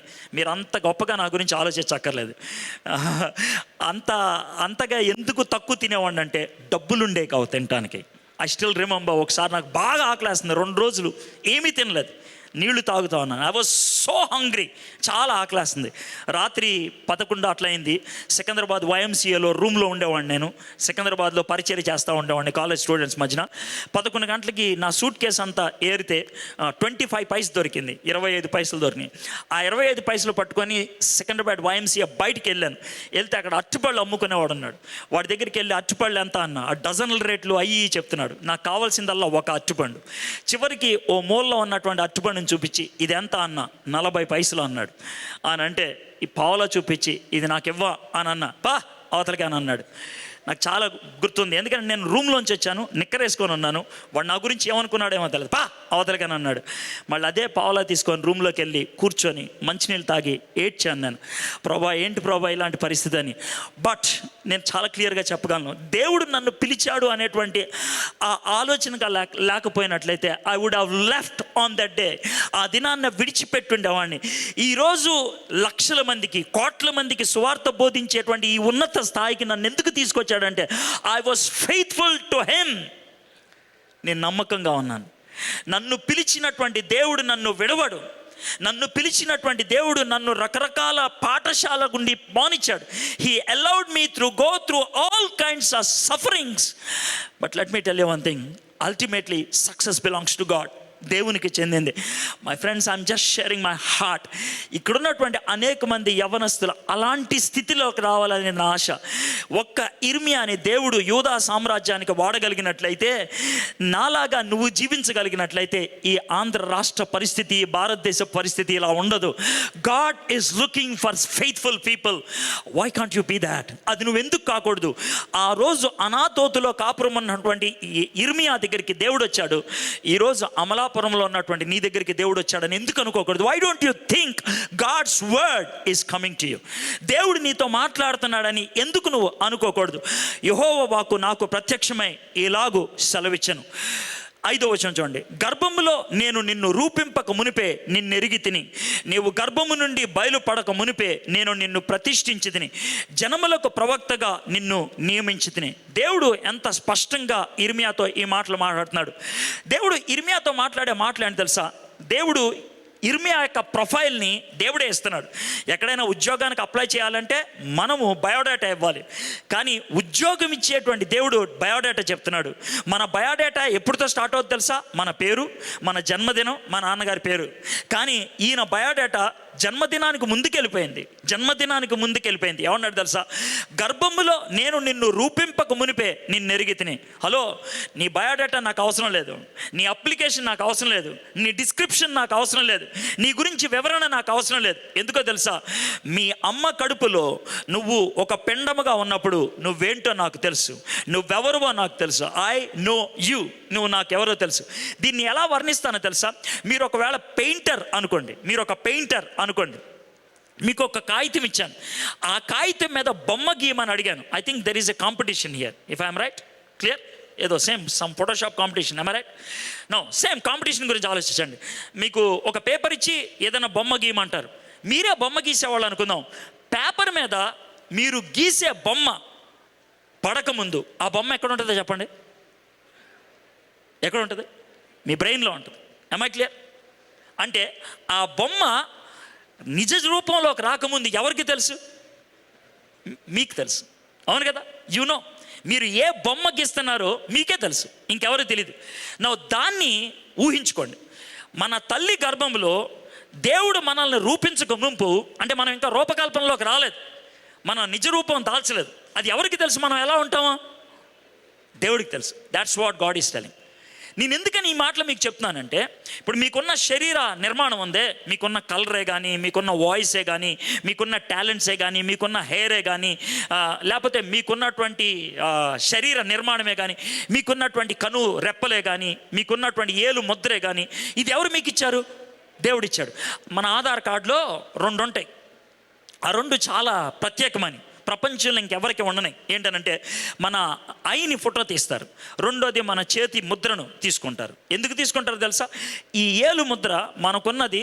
ఇప్పుడు దాకా ప్రపంచంలో కొన్ని కోట్ల మంది పుట్టి చచ్చిపోయారు, వాళ్ళలో ఎవరికి లేదు. ఒకవేళ ఈ ప్రపంచం ఇంకో 1,00,000 సంవత్సరాలు ఉన్నా కూడా ఇంకెవరికి కూడా ఈ ఏలు ముద్ర ఉండదు. ఇది మన యునిక్ ఐడెంటిటీ అనమాట, మనకున్నటువంటి ప్రత్యేకమైనటువంటి గుర్తింపు. అదేవిధంగా మన కన్ను కూడా, మనకున్నటువంటి కన్ను లాంటిది ఇంకెవరికి లేదు. ఒక చిన్న మాట చెప్తాను. మీ కుడి చేయి ఉందా? ఒకసారి పైకి ఎత్తాను మీ కుడి చేయి. నా వెరీ గుడ్. కుడి చేయి దింపేసి మీ చెవిని ఇలా అనుకోండి. మీ చెవిని స్ట్రైట్గా ఉందా? అది మీ చెవి ఇలా షేప్ ఉందిగా, స్ట్రైట్గా ఉందా? తిన్నగా ఉందా? అది అడుగుతున్నాను, తిన్నగా ఉందా? ఉండదు. కానీ ఇంకో మాట చెప్పమంటారా? మీ చెవికి ఉన్నటువంటి షేపు ప్రపంచంలో ఇంకెవరికి ఉండదు.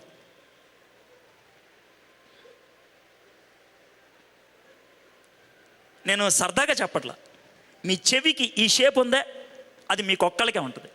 అది మీరు ఒకసారి ఆలోచించండి. ఇలా అనుకుంటున్నప్పుడు మీకేమనిపిస్తుందో నాకు తెలియదు, కానీ నాకేమనిపిస్తుంది తెలుసా?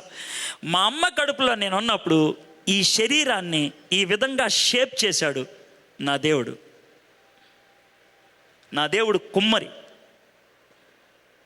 నాకు రూపాన్ని ఇచ్చాడు ఈ దేవుడు. ప్రపంచంలో నేను ఎవ్వడికి ఇష్టం కాకపోవచ్చు, నువ్వా, నీ ఫేసా, రాత్రి కల్లోకి వస్తావరా అని అనొచ్చు, కానీ దేవుడు నాకు రూపకల్పన చేశాడు. I love myself because God created me. నేనంటే నాకు చాలా ఇష్టం. ఎందుకో తెలుసా? నా దేవుడు నన్ను సృష్టించాడు, ఈ చెవిని దేవుడు నాకు ఇచ్చాడు, ఈ శరీరాన్ని దేవుడు నాకు ఇచ్చాడు. I love my self. నన్ను నేను ప్రేమించుకుంటా. ఎందుకో తెలుసా? నన్ను సృష్టించింది నా దేవుడు. ప్రేమతో నన్ను సృష్టించాడు, చిరాగ్గా నన్ను సృష్టించలేదు, అసహ్యంగా నన్ను సృష్టించలేదు. నా బిడ్డ నాకు కావలసిన రూపం కావాలని నాకు ఇచ్చాడు. దేవుడు ఇర్మియాతో మాట చెప్తున్నాడు, ఇర్మియా, గర్భములో నిన్ను రూపింపక మునిపే నేను నిన్ను ఎరిగితిని. రూపింపక మునిపే. అసలు ఆ మాట వింటామంటే నాకు ఎంత బాగా అనిపిస్తుంది. ఐ మేడ్ యూ, నీకు రూపాన్ని ఇచ్చింది నేను. నా రూపం ఈ ప్రపంచంలో ఎవ్వడికి నచ్చకపోవచ్చు, నాకు అనవసరం. నా రూపం నా దేవుడికి నచ్చింది. ఈ మాటలు మీకు ఎందుకు చెప్తున్నాను తెలుసా? మీరు విచిత్రమైన ఫ్యాషన్లు చేస్తూ ఉంటారు, ప్యాంటు చింపుకుంటారు, లేకపోతే షర్టు చింపుకుంటారు, లేకపోతే మీ శరీరాల్లో ఉన్నటువంటి భాగాలు ఇతరులకు చూపించుకోవాలనుకుంటారు. ఎందుకు అని అంటే, ఆ విధంగా నేను ఇతరులకి అట్రాక్టివ్గా ఉంటానేమో, ఆ విధంగా అయినా ప్రజలు నన్ను చూస్తారేమో అని. ఆ విధమైనటువంటి తాపత్రయం మీకు ఎందుకు ఉంటుంది అని అంటే, మిమ్మల్ని మీరు అంగీకరించుకోలేకపోతున్నారు కాబట్టి, మిమ్మల్ని మీరు ప్రేమించుకోలేకపోతున్నారు కాబట్టి, మిమ్మల్ని మీరు గుర్తించుకోలేకపోతున్నారు కాబట్టి. But let me tell you one thing, దేవుడు నన్ను సృష్టించాడు, నాకు అందం ఉన్నది. దేవుడు నన్ను సృష్టించాడు, దేవుడు నాకు ఇచ్చిన రూపం ఉంది. ప్రపంచంలో ఎవరికి నచ్చినా నచ్చకపోయినా నా దేవుడికి నేను నచ్చాను చాలు అని నువ్వు అనుకుంటే ఎదవేషాలు వేయవు నువ్వు. అది విషయం, అర్థమైందా? మనం ఎదవేషాలు ఎందుకు వేస్తామంటే, మనల్ని దేవుడు చేశాడు అనే విషయాన్ని మర్చిపోయినప్పుడు, మనకేదో అందాన్ని మనం తెచ్చుకోవాలి అని అనుకున్నాడు. తలదూకోవడం తప్పన్నా, మొహానికి పౌడర్ రాసుకోవడం తప్పన్ను, ఇస్త్రీ బట్టలు వేసుకోవడం తప్పన్ను. That is very common. దాన్ని డిగ్నిటీ అంటారు. డిగ్నిటీకిను లేనిపోయిన అందాన్ని తెచ్చుకోవడానికి చాలా తేడా ఉంది. డిగ్నిఫైడ్గా ఉండడం మంచిది, ఇట్స్ నెససరీ. నేను దేవుని బిడ్డని, దేవుని యొక్క ప్రతినిధిగా ఇక్కడ ఉంటున్నప్పుడు ఐఎమ్ రిప్రజెంటింగ్ మై గాడ్, మన దేవుడిని నేను చూపిస్తున్నాను కాబట్టి నేను డిగ్నిఫైడ్గా ఇక్కడ ఉండాలి. There is nothing wrong. కానీ లేనిపోయిన హంగులు తెచ్చుకోవాల్సిన అవసరం లేదు నాకు. ఎందుకు తెలుసా? I have my value. నాకు నా బట్టలు ఇవ్వదు వాల్యూ, నా జీవితం ఇస్తుంది value. It's my life that gives me value. గర్భములో నేను నిన్ను రూపింపక మునిపే నిన్ను ఎరిగితిని, నీవు గర్భము నుండి బయలుపడక మునిపే నేను నిన్ను ప్రతిష్ఠించితిని.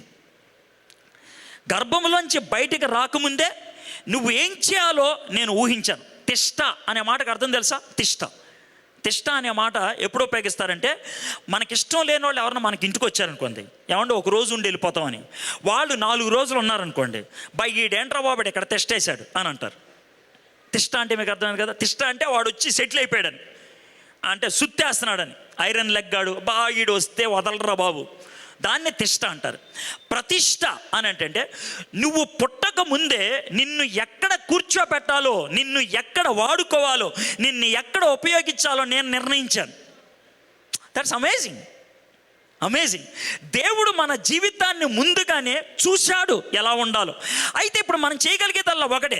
మీలో కొంతమందికి ఒక ఆలోచన రావచ్చు, ఆల్రెడీ దేవుడు చూశాడు కదండి, ఆల్రెడీ దేవుడు నిర్ణయించేశాడు కదండి, అది జరుగుతులేండి అని అనుకుంటే కుదరదు.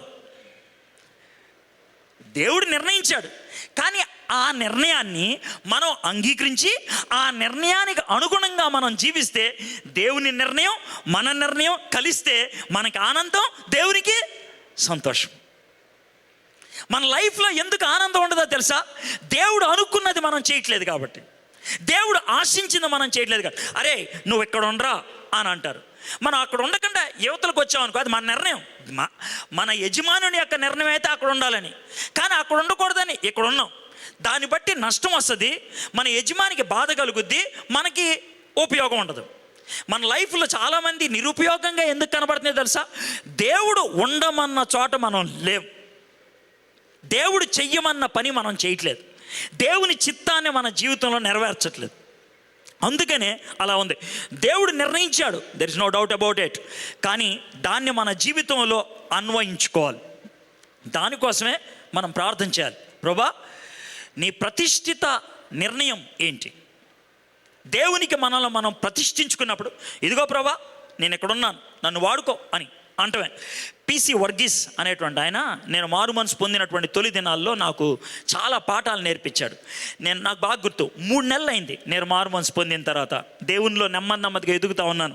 ఒకరోజు ఆయన నాతో కూర్చొని నా భుజం మీద, దేవుడికి నీ లైఫ్ ఇచ్చేయాలి అని అన్నాడు. అంటే ఏంటి సార్ అని అన్న. దేవుడికి నా లైఫ్ ఇచ్చేయటం అంటే ఏంటి అని అనంటే నాకు బాగా గుర్తు, పరీక్షలు రాయడానికి ఇదివరకు టావ్ పేపర్ ఉండేదే, అది తీసుకొచ్చాడు ఆయన.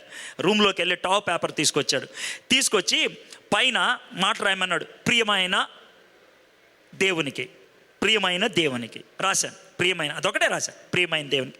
తారీఖు పెట్టాను, మా ఊరు, నేను అప్పుడు మచిలీపట్నంలో చదువుకున్నాను ఇంజనీరింగ్, మచిలీపట్నం. తారీఖు పెట్టి ప్రియమైన దేవునికి 3 చుక్కలు అయిపోయింది. ఆ తర్వాత పేజీ తిప్పన్నాడు, ఏమీ రాయలా. 3వ పేజీ తిప్పన్నాడు, ఏమీ రాయలా. 4వ పేజీలోకి వచ్చా, ఏమీ రాయలా. కింద ప్రేమతో నీ ప్రియ కుమారుడు ఎడ్వర్డ్ అని రాయమన్నాడు. రాశా, ప్రేమతో నీ ప్రియ కుమారుడు ఎడ్వర్డ్, సంతకం పెట్టన్నా అన్నాడు ఆయన. పెట్టాను. ఏంటండి దీని అర్థం అన్నాడు. ఏమీ లేదు, దేవుడి తెల్ల కాగితం ఇచ్చాయి, ఆయన ఏమి రాస్తే అది ఒప్పుకున్నట్లు నువ్వు అర్థం అన్నాడు. Just give God white paper. నీ ఇష్టం ప్రభా, నువ్వేం రాయమంటే అది రాసుకో, నువ్వేం రాయమంటావు. నన్ను అడుక్కోమంటావా? అడుక్కుంటా. చచ్చిపోమంటావా? చచ్చిపోతా. That's what, that is commitment. That is commitment. Giving God what all you can give. What all you can give, give to God. అది ఎలిజబెత్ ఎలియట్, జిమ్ ఎలియట్ భార్య. ఆవిడేమన్నా తెలుసా? వరాలు దేవుడు మనకిస్తాడు, వరాలు దేవుడు మనకిస్తాడు. జీవితాన్ని మనం దేవుడికి ఇవ్వాలి. జీవితాన్ని దేవుడికి మనం ఇవ్వాలి. జీవితం దేవుడే మనకిచ్చాడు, కానీ తిరిగి దేవుడికి ఇవ్వగలుగును. ఇదిగో ప్రభా, this is my life, take it and do what you want. దేవుడు ఇర్మియాని అదే అడుగుతున్నాడు, ప్రతిష్ఠించింది. జనములకు ప్రవక్తగా నిన్ను నియమించితిని. ప్రవక్త అన్న మాటని మీరు భయంగా తీసుకోక్కర్లేదు. ప్రవక్త అని అంటే దేవునికి మనుషులకి మధ్యన ఉండేటువంటి వారధి. దేవునికి మనుషులకి మధ్యన ఉండేటువంటి వారధి. దేవుని యొక్క తలంపులు మనుషులకు అందించడం. ఇప్పుడు నేను చేస్తున్న పని అదే. దేవుని యొక్క ఆలోచనలు మీకు అర్థమయ్యేటట్లు వివరిస్తున్నాను. నేను ఒక ప్రవక్తని. కొన్ని సందర్భాల్లో మీ జీవితంలో జరిగేటువంటి విషయాల్ని దేవుడు నాకు బహిర్గతం చేయొచ్చు. అవి స్పెసిఫిక్, జనరల్ ఉంటాయి, కొన్ని స్పెసిఫిక్ ఉంటాయి. కానీ దేవుడు అన్నాడు తెలుసా, I want you to be my prophet. ఇక్కడ అనేక మందిని దేవుడు ప్రవక్తలుగా ఉండాలని ఆశపడుతున్నాడు. మీరు ఉద్యోగం చేసుకునే వాళ్ళు అవ్వచ్చు, లేకపోతే పరిపూర్ణ సేవలోకి వెళ్ళిపోయిన వాళ్ళు అవ్వచ్చు. But God wants you to be his mouthpiece. అందుకు అయ్యో, 6వ వచనం చూడండి. ఎప్పుడైతే దేవుడు ఈ 3 విషయాలు చెప్పాడో, అందుకు అయ్యో ప్రభువగు యెహోవా, చిత్తగించుము, నేను బాలుడనే, మాటలాడుటకు నాకు శక్తి చాలదని నేను అనగా.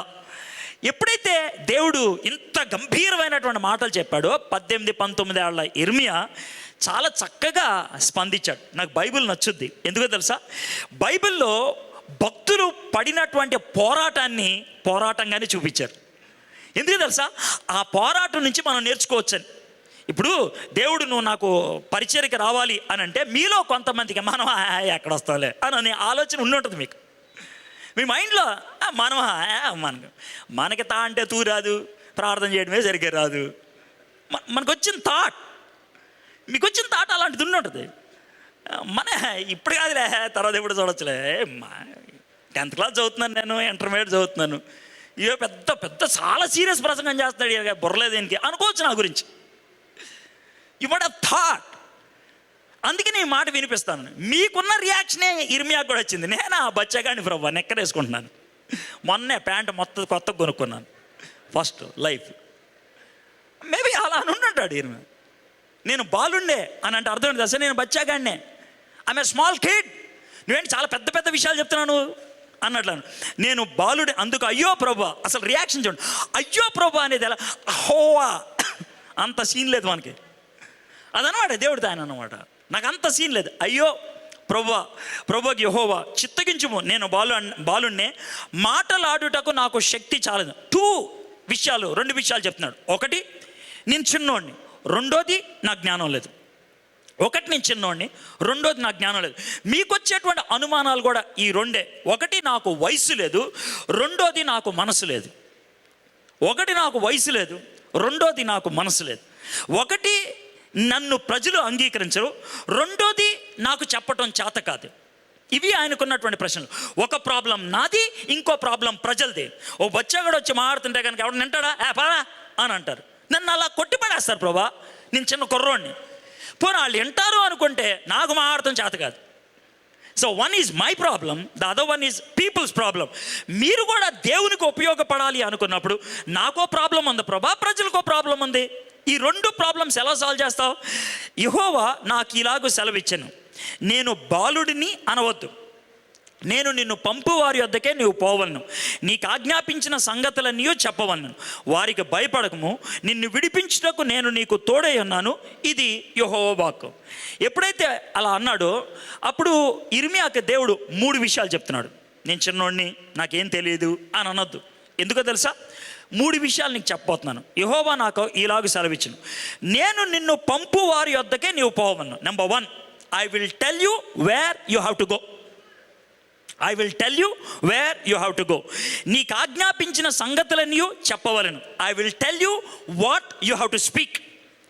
I will tell you what you have to speak. నువ్వేం మాట్లాడాలో నేను నీకు చెప్తాను. వారికి భయపడకము, నిన్ను విడిపించుటకు నేను నీకు తోడై అన్నాను, ఇదే యెహోవాకు. విడిపించటం అనే మాట ఎప్పుడు వస్తుంది? పట్టుకున్నాక. అంటే థర్డ్ థింగ్ ఏమని చెప్తున్నాడంటే, నువ్వు ఎక్కడికి వెళ్ళాలో నేను చెప్తాను, నువ్వు ఏం చెప్పాలో నేను చెప్తాను. ఈ రెండు జరిగినప్పుడు రియాక్షన్ వేరుగా ఉంటుంది. వాళ్ళు నిన్ను పట్టుకుంటారు, పట్టుకున్నాక వస్తాను నేను విడిపించడానికి. ఇప్పుడు మీకు క్లియర్ అయింది కదా? చాలామంది అనుకుంటారంటే పరిచర్లో ఉంటే కనుక మనకి ఇంకే సమస్యలు ఉండవు, దేవుని బిడ్డలుగా ఉన్నట్లయితే మనకి ఏ సమస్యలు ఉండవు అని అనుకుంటాం. సమస్యలు ఉండవు అనే మాట నేను అన్నాం. సమస్యలు ఉంటాయి, సమస్యలపై విజయం కూడా ఉంటుంది. సమస్యలు ఉంటాయి, సమస్యపై విజయం కూడా ఉంటుంది. 2 సంవత్సరాల క్రితం విజయవాడలో తుమ్మలపల్లి కళాక్షేత్రంలో ఒక మీటింగ్ పెట్టారు. ఆ మీటింగ్లో మధ్యాహ్నం క్వశ్చన్ అవర్ పెట్టారనమాట. ఆ మీటింగ్కి చాలామంది నాస్తికులు వచ్చారు. గుత్తా రామకృష్ణ అని ఆంధ్రప్రదేశ్ నాస్తిక సమాజానికి ఆయన అధ్యక్షులు. గుత్తా రామకృష్ణ అనేటువంటి ఆయన తాడేపల్లి అని విజయవాడ నుంచి గుంటూరుకి వెళ్ళే రూట్లో ఉంటారు ఆయన. అంటే ఆంధ్ర రాష్ట్రంలో ఉన్నటువంటి దేవుడు లేడు అని నమ్ముకునేటువంటి 70 సంఘాలకి ఆయన అధిపతి అనమాట. ఆయన వచ్చాడు ఆ మీటింగ్కి. ఆయన మీటింగ్కి వచ్చి ఒక క్వశ్చన్ పంపించాడు నాకు. ఆయన క్వశ్చన్ ఇంత రాశాడు. ఆయన చాలా పెద్ద క్వశ్చన్ రాశాడు. ఆయన ఏమన్నాడు తెలుసా? మీరు ప్రసంగాలు చేస్తారు, చాలా ఎక్కువసేపు మాట్లాడతారు, అవన్నీ వదిలేసి నాకు ఒక సెంటెన్స్లో జవాబు చెప్పండి. మీరు ఎక్కువ మాట్లాడకుండా ఒక సెంటెన్స్లో జవాబు చెప్పండి. నా ప్రశ్న ఏంటంటే, మీరు ప్రసంగాలు చేసేటప్పుడు యేసు ప్రభుని సొంత రక్షకుడిగా అంగీకరిస్తే, యేసు ప్రభు యందు విశ్వాసం ఉంచినట్లయితే సమస్యలు ఉండవని మీరు చెప్తూ ఉంటారు. కానీ నాకు అర్థమైంది ఏంటంటే, విశ్వాసులుగా జీవించే వాళ్ళకే ఎక్కువ సమస్యలు ఉంటున్నాయి, విశ్వాసులుగా జీవించే వాళ్ళ లేకుండా ఉండే వాళ్ళకంటే ఎందుకు మీరు ఎక్కువ మాటలు చెప్పకుండా ఒక సెంటెన్స్లో జవాబు చెప్పండి అని అన్నాడు. అది ఆయన ఇంత పెద్ద ఉత్తరం రాశాడు. ఆ ఉత్తరం అంతా చదివిన తర్వాత ఇంత ఉత్తరం ఆయన చదివించారు. నేను ఒక సెంటెన్స్లోనే జవాబు చెప్తానన్నా అని జవాబు ఇలా చెప్పాను: ఐఏఎస్ ఆఫీసర్లు ఎక్కువ పరీక్షలు రాస్తారు, క్లాస్ 4 ఆఫీసర్లు తక్కువ పరీక్షలు రాస్తారు. ఇది నా జవాబు అన్న. ఐఏఎస్ ఆఫీసర్లు ఎక్కువ పరీక్షలు రాస్తారు, క్లాస్ 4 వాళ్ళు తక్కువ రాస్తారు. ఇదే సార్ నా జవాబు అన్న. ఆయన లేచి నుంచొని అదేం జవాబు అని అన్నాడు. ఏమీ లేదు సార్, ఎక్కువ పరీక్షలు ఎవడైతే రాస్తాడో పైకి వెళ్తాడు, తక్కువ పరీక్షలు ఎవడైతే రాస్తాడో ఆడు కింద ఉంటాడు. విశ్వాసులు పరీక్షలు ఎక్కువ రాస్తారు, పైకి వెళ్తారు. అంతే కదా? అవునా కదా? am I clear? నువ్వు పరీక్షలు రాలేదనుకో రోడ్డు ఊడ్చేవాడు అవుతావు, పరీక్షలు రాసావనుకో రోడ్డు ఊడ్చేవాడికి మేనేజర్ అవుతావు. తేడా అది. నువ్వు బాగా చదువుకుంటే కనుక కలెక్టర్ అవుతావు, లేదనంటే కనుక బయట టీ తీసుకొచ్చేవాడు అవుతావు ఆ కలెక్టర్ గారికి. మీ ఇద్దరు క్లాస్మేట్స్ అవ్వచ్చు, కానీ తేడా ఏంటంటే ఈడు ఎక్కువ పరీక్షలు రాశాడు, ఈడు రాయలేదు.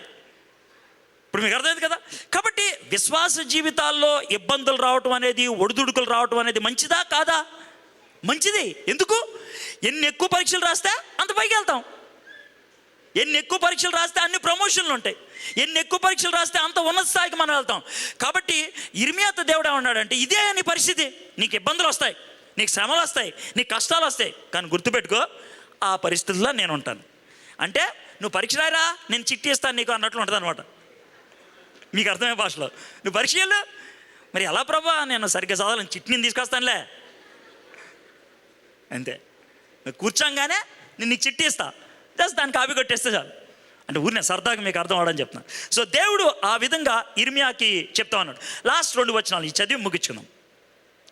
అప్పుడు యెహోవా చెయ్యి చాపి నా నోరు ముట్టి ఇలాగూ సెలవిచ్చాను, ఇదిగో నేను నీ నోట నా మాటలు ఉంచి అన్నాను. నా లైఫ్లో అది మర్చిపోలేను. గాడ్ ఎప్పుడైతే మా మమ్మీ డాడీ ఎప్పుడైతే అంగీకరించారో 3 రోజులు ఉపవాసం ఉండి ప్రార్థన చేశాను. ప్రభా థ్యాంక్ యూ సో మచ్, నన్ను పరిచర్లోకి నువ్వు తీసుకురావడానికి ఇష్టపడుతున్నందుకు ప్రభా. ఇప్పుడు నేను ఉంటాను ప్రభా అని 3 దినాలు నేను ఉపవాసం ఉండి ప్రార్థన చేశాను. దేవుడు నన్ను అభిషేకించాడని నేను అర్థమవుతుంది. నేను 10 మంది దగ్గరికి వెళ్ళి అభిషేకం గురించి అడగలేదు, లేకపోతే ఇంకెవరో చేయి అది తప్పని నేను అన్నాను, అది నేను అన్నాను. కానీ నేను చాలా సంతోషంగా ఫీల్ అయ్యేది తెలుసా? God has touched me and God has sent me in to the ministry. దేవుడు నన్ను తాకాడు, దేవుడు నన్ను పంపించాడు. ఈ లోకంలో మిమ్మల్ని ఎవ్వరు గుర్తించకపోవచ్చు, కానీ దేవుడు గుర్తిస్తే చాలు. దేవుడు నన్ను గుర్తించాడు. ఆయన చెప్పు చేతల్లో ఉన్నప్పుడు దేవుడు ఉన్నతమైన స్థానానికి తీసుకెళ్ళాడు. 1920 సంవత్సరంలో మార్చి నెలలో సిబిఎన్ వాళ్ళు ఆంధ్ర రాష్ట్రంలో మొదటిసారిగా టీవీ కార్యక్రమాలు స్టార్ట్ చేయాలి అని అనుకున్నారు. అప్పుడు టీవీ కార్యక్రమాలు లేవు, క్రైస్తవ కార్యక్రమాలు. That was the first idea. Christian broadcasting network వాళ్ళు ప్రముఖ క్రిస్టియన్ మ్యాగజైన్స్లో వేశారు, యాంకర్గా ఉండాలి అనుకున్న వాళ్ళు రండి అని. కానీ నాకు ఎక్కడ తెలీదు, నేను అప్లై చేయలేదు.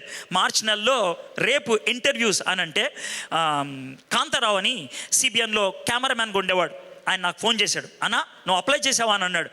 నాకు తెలియదు భయ్ అని అన్నా. అని అంటే సరే నేను మాట్లాడతానన్నా, రేపు వచ్చేసేయండి అని అన్నాడు. నేను గుంటూరులో ఉన్నాను అప్పుడు. వెళ్ళాను మార్నింగ్. వెళ్తే స్కాట్ అనేటువంటి ఆయన ఇంటర్వ్యూ చేస్తూ ఉన్నాడు. స్కాట్ నార్లింగ్ కాదు, స్కాట్ ఎకిసన్ అని ఆయన వర్జీనియా నుంచి వచ్చాడు. ఆయన ఇంటర్వ్యూ చేస్తూ ఉన్నాడు. ఆయనతో కాంతారావు చెప్పాడు, నా ఫ్రెండ్ అండి, మంచి సువార్థికుడు అని. అంటే అప్లికేషన్ పెట్టావా అని అన్నాడు. లేదు సార్ అన్న. అంటే 38 అప్లికేషన్స్ వచ్చాయి. 38. మేము కొంచెం టైం పెట్టుకున్నాం. ఈ 38 అప్లికేషన్స్ టైంలో అయిపోతే నేను ఇంటర్వ్యూ చేస్తా, లేకపోతే నేను చేయను అని అన్నాడు. సరే సార్, థ్యాంక్ యూ సార్ అన్న. బయట కూర్చున్నా, కొంచెం ఫ్రీగానే ఉన్నాను, ఎందుకంటే నేను అప్లై చేయలేదు, ఏం లేదు. 38వ వ్యక్తి వెళ్తున్నప్పుడు కొంచెం టెన్షన్ వచ్చింది, టైం ఉంటుందా లేదా అని. 38వ వ్యక్తిని 6 నిమిషాలు ఇంటర్వ్యూ చేశారు, కాబట్టి 5 నిమిషాలు టైం మిగిలింది. స్కాట్ ఎకిసన్ పిలిచాడు, రమ్మను మీ ఫ్రెండ్ అన్నాడు. కూర్చోపెట్టాడు. మొదటి ప్రశ్న వాళ్ళు అడిగింది, ఒకవేళ ఆయన ఫస్ట్ అడిగింది, సిబిఎన్లో నిన్ను టీవీ యాంకర్గా పెడితే నువ్వు ఎక్స్పెక్ట్ చేసేది ఏంటి అని అన్నాడు ఆయన. నేనేం ఎక్స్పెక్ట్ చేస్తాను సార్, ఇది వాట్ విల్ ఐ ఎక్స్పెక్ట్ అని. అంటే నీకు ఎంత కావాలి అని అన్నాడు. ఐ డోంట్ వాంట్ మనీ, నాకు డబ్బు వద్దు సార్. ఆ platform that it self is huge అని అన్నా. That it self is huge అని అన్నా. సీరియస్గా చూశాడు. నిజమా అని అన్నాడు. నిజం సార్, ఐ మీన్ ఇట్ అని అన్నా. చాలు వెళ్ళిపో అని అన్నాడు. 39 మందిలో 6గురిని షార్ట్ లిస్ట్ చేశారు. 6గురికి వాళ్ళు ఇచ్చింది ఏంటనంటే 20 minutes టైం ఇస్తాం, ఒక వీడియో క్లిప్పింగ్ చూపిస్తాం. ఆ వీడియో క్లిప్పింగ్ చూసి ఆ వీడియో క్లిప్పింగ్ని దాన్ని ఆధారం చేసుకొని 2 నిమిషాల 30 సెకండ్లకి 150 సెకండ్స్లో బైబిల్ అంటే ఏంటో, క్రైస్తవత్వం అంటే ఏంటో తెలియని వాళ్ళకి దాన్ని ఆధారం చేసుకొని సువార్త బోధించాలి. మీకు గ్రేస్ పీరియడ్ 15 సెకండ్లు మాత్రమే. అంటే నేను అయితే 2 నిమిషాల 15 సెకండ్లో ముగించాలి, లేదా 2 నిమిషాల 45 సెకండ్లో ముగించాలి. డిజిటల్ క్లాక్ పెట్టారు. నాకు వాళ్ళు చూపించింది కారిటన్ బూమ్ స్టోరీని. కారిటన్ బూమ్ స్టోరీ చూశాను. దేవుడు ఎంత కృపగలిగిన వాడంటే కారిటన్ బూమ్ గురించి అంతకుముందే నాకు తెలుసు. స్టోరీ చూడంగానే నాకు అర్థమైపోయింది. వెళ్ళిపోయాను. 2 నిమిషాల 39 సెకండ్లు నేను చెప్పాలనుకున్న మెసేజ్ పూర్తి అయిపోయింది. 6గురిలో 2ని సెలెక్ట్ చేశారు. అది సెకండ్ లెవెల్ ఇది సెలక్షన్. ఆ 2వ వ్యక్తి ఎవరో నాకు ఇప్పటికీ తెలియదు, చెప్పనివ్వలేదు వాళ్ళు. ఆ 2వ వ్యక్తి ఎవరు. ఆ తర్వాత 3 రోజుల తర్వాత నన్ను పికప్ చేసుకున్నారు. ఎందుకు పికప్ చేసుకున్నారో తెలీదు. అది ఏప్రిల్ నెల 2000 సంవత్సరం. సిబిఎన్ సంస్థలో ఒక యాంకర్ని 4 సంవత్సరాల తర్వాత ఉండనివ్వరు. 141 దేశాల్లో 73 భాషల్లో సిబిఎన్కి పరిచర్యలు ఉన్నాయి. ఈ 73 భాషల్లో 141 దేశాల్లో ఎవరు కూడా 4 సంవత్సరాలు దాటి ఉండలేరు. ఒకే ఒక వ్యక్తి ఉన్నాడు. ఆయన ఎవరో కాదు, సిబిఎన్ అధినేత ప్యాట్ రాబర్ట్సన్. ఆయన తప్పించి ఇంక ఎవరూ లేరు. వాళ్ళ కొడుకు గార్డన్ రాబర్ట్సన్ మన అంతర్వేది పొలంలో మారుమనసు పొందాడు. ఆయన గోదావరి ఒడ్డున నడుచుకుంటూ ఉన్నప్పుడు యేసుప్రభుని సొంత రక్షకుడిగా అంగీకరించాడు. ఆయన్ని కూడా 4 సంవత్సరాల తర్వాత తీసేశారు యాంకర్గా. నేను యాంకర్గా ఉండి ఇది 14వ సంవత్సరం, 14th ఇయర్. ప్యాట్ రాబర్ట్సన్ ఇండియాలో ఉన్నటువంటి మేనేజర్కి ఇచ్చినటువంటి లెటర్ నా గురించి, ఎడ్వర్డ్ ఎంతకాలం యాంకర్గా ఉంటే ఆయన్ని అంతకాలం ఉండనివ్వండి, తీయొద్దు అని. మై ఫ్రెండ్స్, ఎందుకు చెప్తున్నాను తెలిసి ఈ మాట? దేవునికి మన జీవితాన్ని అర్పిస్తే ప్రపంచంలో ఎవడు ఊహించడు పరిణామాలు ఎలా ఉంటాయో. ప్రపంచంలో ఎవడు ఊహించడు. మై ఫ్రెండ్స్, ఇది నా జీవితం. తెల్ల కాగితం మీద సంతకం పెట్టి దేవుడికి ఇచ్చాను. దేవుడు దాన్ని నింపుతూ ఉన్నాడు. Can you do that? అది నువ్వు చేయగలవా? అది చేయడానికి ఈ పని చేస్తే పోద్ది. 10వ వచనం, పెళ్ళగించుటకును, విరగగొట్టుటకును, నశింపచేయుటకును, పడద్రోయుటకును, కట్టుటకును, నాటుటకును నేను ఈ దినమున జనముల మీదను రాజ్యముల మీదను నిన్ను నియమించి ఉన్నాను. దేవుడు ఇర్మియాకి 6 పనులు చేయమని అడుగుతున్నాడు. 6 పనులు. 4 తీసేయాల్సినవి, 2 చేర్చుకోవాల్సినవి. ఏంటా తీసేయాల్సినవి? పెళ్ళగించుటకు, విరగొట్టుటకు. పెళ్ళగించడం అంటే వేళతో సహా లేపేయటం. విరగొట్టడం అంటే కొన్ని నొక్కి పడాలి. నశింప చేయడానికంటే బాగా అణిచివేయాలి, పడద్రోయుటకు. ఈ 4 మన జీవితంలో జరగాలి. కొన్ని వేళ్లతో సహా పీకి పడేయాలి. చెడు బుద్ధులు ఉన్నాయేమో, నేను కొంచెం మానేస్తానంటే కాదు. 4 సిగరెట్లు తాగేవాడు, ఏమండి రోజుకి 2 తాగుతానండి, వారం రోజుల తర్వాత రోజుకి 1 తాగుతానండి, ఆ తర్వాత సగం తాగుతానండి, ఆ తర్వాత మానేస్తానండి ఉండదు. వేళ్లతో సహా పీకి పడేయాలి. కొన్ని వేళ్లతో సహా పీకేయాల్సిందే. దాన్ని నెమ్మదిగా మార్చుకుంటానంటే కాదు. కోపము, గర్వము అలాంటివి ఉంటే అణిచిపడేయాలి. సో అందుకని 4 క్రియాపదాలు ఉపయోగించారు చూడండి. అవి ఎలా ఉండే: పెళ్ళగించుటకు అంటే వేళ్లతో పీకేయాల్సినవి, విరగ్గొట్టుటకు, నశింపచేయుటకు, పడద్రోయుటకు. రెండో రకం ఏంటంటే కట్టుటకు, నాటుటకు. కట్టుటకు అంటే ఉన్నదాన్ని సిద్ధపరచుకోవటం, నాటుటకు అంటే లేని దాన్ని అలవర్చుకోవటం. నా లైఫ్లో 2 వచ్చాయి. కట్టుటకు నేను బాగా వాగేవాడిని, మారు మనసు పొందక ముందు వాగేవాడిని బాగా. ఇప్పుడు ఆ వాగుడు దేనికి ఉపయోగిస్తున్నాను? దేవుని యొక్క రాజ్య స్థాపన కోసం దాన్ని కట్టుకున్నాను. నాటుటకు నా లైఫ్లో లేనటువంటి కొన్ని పనులు వచ్చినాయి. దేవుని సన్నిధిలో గడపడం, వాక్యాన్ని చదువుకోవటం, వ్యక్తిగతంగా మనుషులతో ప్రేమపూరితంగా మాట్లాడటం, ఇది నాకు లేనటువంటి బుద్ధి నాటాను, అది ఆరంభించింది. సో దేవునికి ఉపయోగపడే వ్యక్తులుగా ఉన్నప్పుడు కొన్ని తొలగించేసుకోవాలి, కొన్ని నాటుకోవడానికి ఇష్టపడాలి. ఇర్మియా ఆ విధంగా చేశాడు. దేవుడు అతన్ని అద్భుతంగా వాడుకోవడానికి ఇష్టపడ్డాడు. మై ఫ్రెండ్స్, ఇర్మియాని పిలిచినటువంటి దేవుడు నిన్ను ఈరోజు పిలవడానికి ఇష్టపడుతున్నాడు. నన్ను పిలిచిన దేవుడు నిన్ను ఈరోజు పిలవడానికి ఇష్టపడుతున్నాడు. దేవుడు ఒకవేళ నిన్ను పిలుస్తున్నట్లయితే, ప్రభా నేనున్నాను ప్రభా, నన్ను వాడుకో ప్రభా అని నువ్వు అనగలవా? ప్రభా ఇదిగో నీకు తెల్ల కాగితం ఇస్తున్నాను, సంతకం పెట్టి, నీ ఇష్టం ప్రభా, నువ్వేం చేయమంటే అది నేను చేయగలుగుతాను అని అనగలవా? ఆయన కుమ్మరి, మనం మట్టి కదా, మనకు రూపాన్ని ఇచ్చాడు. ఇదిగోండి ఒకసారి ఆలోచించండి, ఈ రూపాన్ని ఇచ్చింది ఆయనే. ఈ రూపాన్ని ఇచ్చి అంటున్నాడు, నువ్వు నాకు కావాలి అని చెప్పా అని అంటావా? ఇదిగో ప్రభా నా జీవితం నీకే అని అంటావా? మీలో కొంతమంది ఒక మాట అనొచ్చు, అది చెప్పి నేను ముగిస్తాను. మెర్లిన్ మోన్రాయ్ గురించి నేను చెప్పాను కదా. మెర్లిన్ మోన్రాయ్ ఆగస్టు 5వ తారీఖున చనిపోయింది. ఆమె చనిపోవడానికి 7 రోజుల ముందు బిల్లీ గ్రాహం ఆమెకు ఫోన్ చేశాడు. 7 రోజుల ముందు బిల్లీ గ్రాహం ఫోన్ చేసి అన్నాడు, అమ్మ దేవుడు నీతో కొద్దిసేపు మాట్లాడమని అడుగుతున్నాడు అని అంటే, ఆమె ఇచ్చినటువంటి జవాబు, దేవుడు నాతో చెప్పలేదు నీతో మాట్లాడమని, కాబట్టి నాకు టైం లేదని. అమ్మ దేవుడు నీ యొక్క జీవితాన్ని కావాలనుకుంటున్నాడు అని అంటే, ఆమె ఇచ్చినటువంటి జవాబు, నేను ఎంజాయ్ చేయాల్సింది చాలా ఉంది, ఎంజాయ్ చేసిన తర్వాత నేను ఇస్తాను అని అంటే, ఆయన అన్నటువంటి మాట ఏంటి తెలుసా? చీకేసినటువంటి ఐస్ ఫ్రూట్ అంటే తెలుసు కదా, చీకేసినటువంటి ఐస్ ఫ్రూట్ నీకెవరన్నా ఇస్తే నువ్వు తీసుకుంటావంటే, చీ ఎందుకు తీసుకుంటాను అని అన్నది. ఆయన కూడా అదే మాట అన్నాడు, నీ జీవితాన్ని లోకానికి ఇచ్చి చీకేయి అని చెప్తుంటే, లోకమంతా చీకేసిన తర్వాత పొల్ల మిగిలితే, ఇదిగో ప్రభా ఇది నీకో అని అంటావా? Can you say that? నీ జీవితం పదిలంగా ఉన్నప్పుడు, నీ జీవితం పరిపూర్ణంగా ఉన్నప్పుడు, నీ జీవితం యవ్వనంలో ఉన్నప్పుడు, give this life to Jesus. యేసయ్యకి జీవితాన్ని ఆయన వాడుకుంటాడు, నిన్ను మహిమకరమైన స్థితిలోకి ఆయన నడిపిస్తాడు. తల వంచండి, కళ్ళు మూసుకోండి, చిన్న ప్రార్థన చేసుకుందాం. I'm not giving an emotional ending, ఒక ఉద్రేకపూరితమైనటువంటి ఎండింగ్ ఇవ్వాలని నేను ఊహించట్లేదు, ఆశించట్లేదు కూడా. సీరియస్గా ఒకసారి ఆలోచించండి. I know you are all young people, మీరు చాలామంది చిన్న పిల్లలు. కానీ ఇర్మియా 18వ సంవత్సరంలోనే ఆ నిర్ణయాన్ని తీసుకున్నాడు. నా జీవితంలో నేను కూడా 19వ ఏట ఆ నిర్ణయాన్ని తీసుకున్నాను, దేవుని కోసం ఈ జీవితాన్ని ఇవ్వాలి అని. బహుశా మీలో చాలామంది ఆ ఏజ్కి చెందిన వాళ్ళు అయి ఉండొచ్చు. Why don't you take such a kind of decision? ఎందుకని అలాంటి నిర్ణయం ఎందుకు తీసుకోకూడదు? ఈ నా జీవితం దేవునికే అంకితం చేయాలి, ఈ నా జీవితం దేవునికే అంకితం చేయాలి. ఆయన నా కోసం చచ్చిపోవడానికి ఇష్టపడ్డాడు, ఆయన నా కోసం ప్రాణం పెడతానికి ఇష్టపడ్డాడు. అలాంటి దేవుడు ఈ జీవితాన్ని నా తల్లి గర్భంలో నాకు అనుగ్రహించి ఈరోజు చేతులు చాపి అడుగుతున్నాడు, నువ్వు నాకు కావాలి, నిన్ను తయారు చేసుకుంది నా కోసమే, నీ తల్లి కడుపులో రూపాన్ని ఇచ్చింది నా కోసమే, నిన్ను మంచి ప్లేస్లో పెట్టాలనేది నా యొక్క ఆశ. నీ చెయ్యి నా చేతిలో పెడతావా అని యేసయ్య అడుగుతుంటే ఏం జవాబు చెప్తావు? ప్రభా ఇదిగో ప్రభా, నా జీవితాన్ని నీ చేతిలో పెడుతున్నాను ప్రభా, నీకే అంకితం చేస్తున్నాను ప్రభా నా జీవితాన్ని, నన్ను స్వీకరించి ప్రభా నువ్వు అడగడానికి ఇష్టపడుతున్నావా? ఇష్టపడుతున్నట్లయితే ఆయనతో చెప్పు, ప్రభా ఈ నా జీవితం నీకోసమే ప్రభా. నాయనా, తల్లి తన గర్భమందు పుట్టిన బిడ్డను మరచినా గాని నిన్ను మరువనన్నావు. తల్లి తన గర్భమందు పుట్టిన బిడ్డను మరచినా గాని నిన్ను మరువనన్నావు. దీన స్థితిలో నుండి నన్ను పైకి లేపినావు. దీన స్థితిలో నుండి నన్ను పైకి లేపినావు. ప్రతి సమయమందు నన్ను ఆదరించినావు. ప్రతి సమయమందు నన్ను ఆదరించినావు.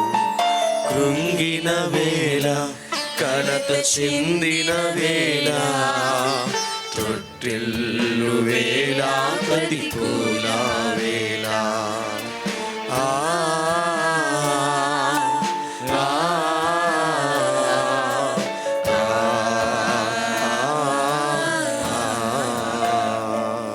నేనున్నాను భయపడకని అన్నావయ్యా. నా కృప నిన్ను వీడదని అన్నావయ్యా.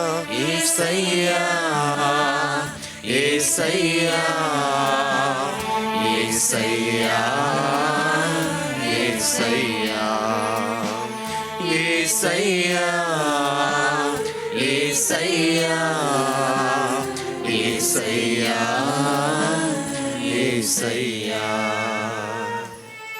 దేవుడు ఈరోజు చొరవ తీసుకొని నీతో మాట్లాడుతున్నప్పుడు, ఒకవేళ ఆయన మాటలు నీ చెవిలో వినబడినట్లయితే, ఆయన స్పర్శ నీ హృదయానికి తాకినట్లయితే, నీలో ఒక పులకరింపు కలిగినట్లయితే, నేను దేవునికి ఉపయోగపడే బిడ్డగా ఉండాలి, ఈ నా జీవితం దేవునికి అంకితం చేయాలి, నేను ఏ వృత్తిలో ఉన్నా, ఏ ఉద్యోగం చేసుకుంటున్నా, ఏ స్థాయిలో ఉన్నా దేవునికి ఉపయోగపడే వ్యక్తిగా ఉండాలి అని నువ్వు ఇష్టపడుతున్నట్లయితే, ఒక తెల్ల కాగితం మీద సంతకం పెట్టి ఇవ్వాలని ఆశపడుతున్నట్లయితే, నీ మనసులో ఒక తెల్ల కాగితం తీసుకో, దాని మీద ప్రియమైన నా దేవునికి అని రాయి.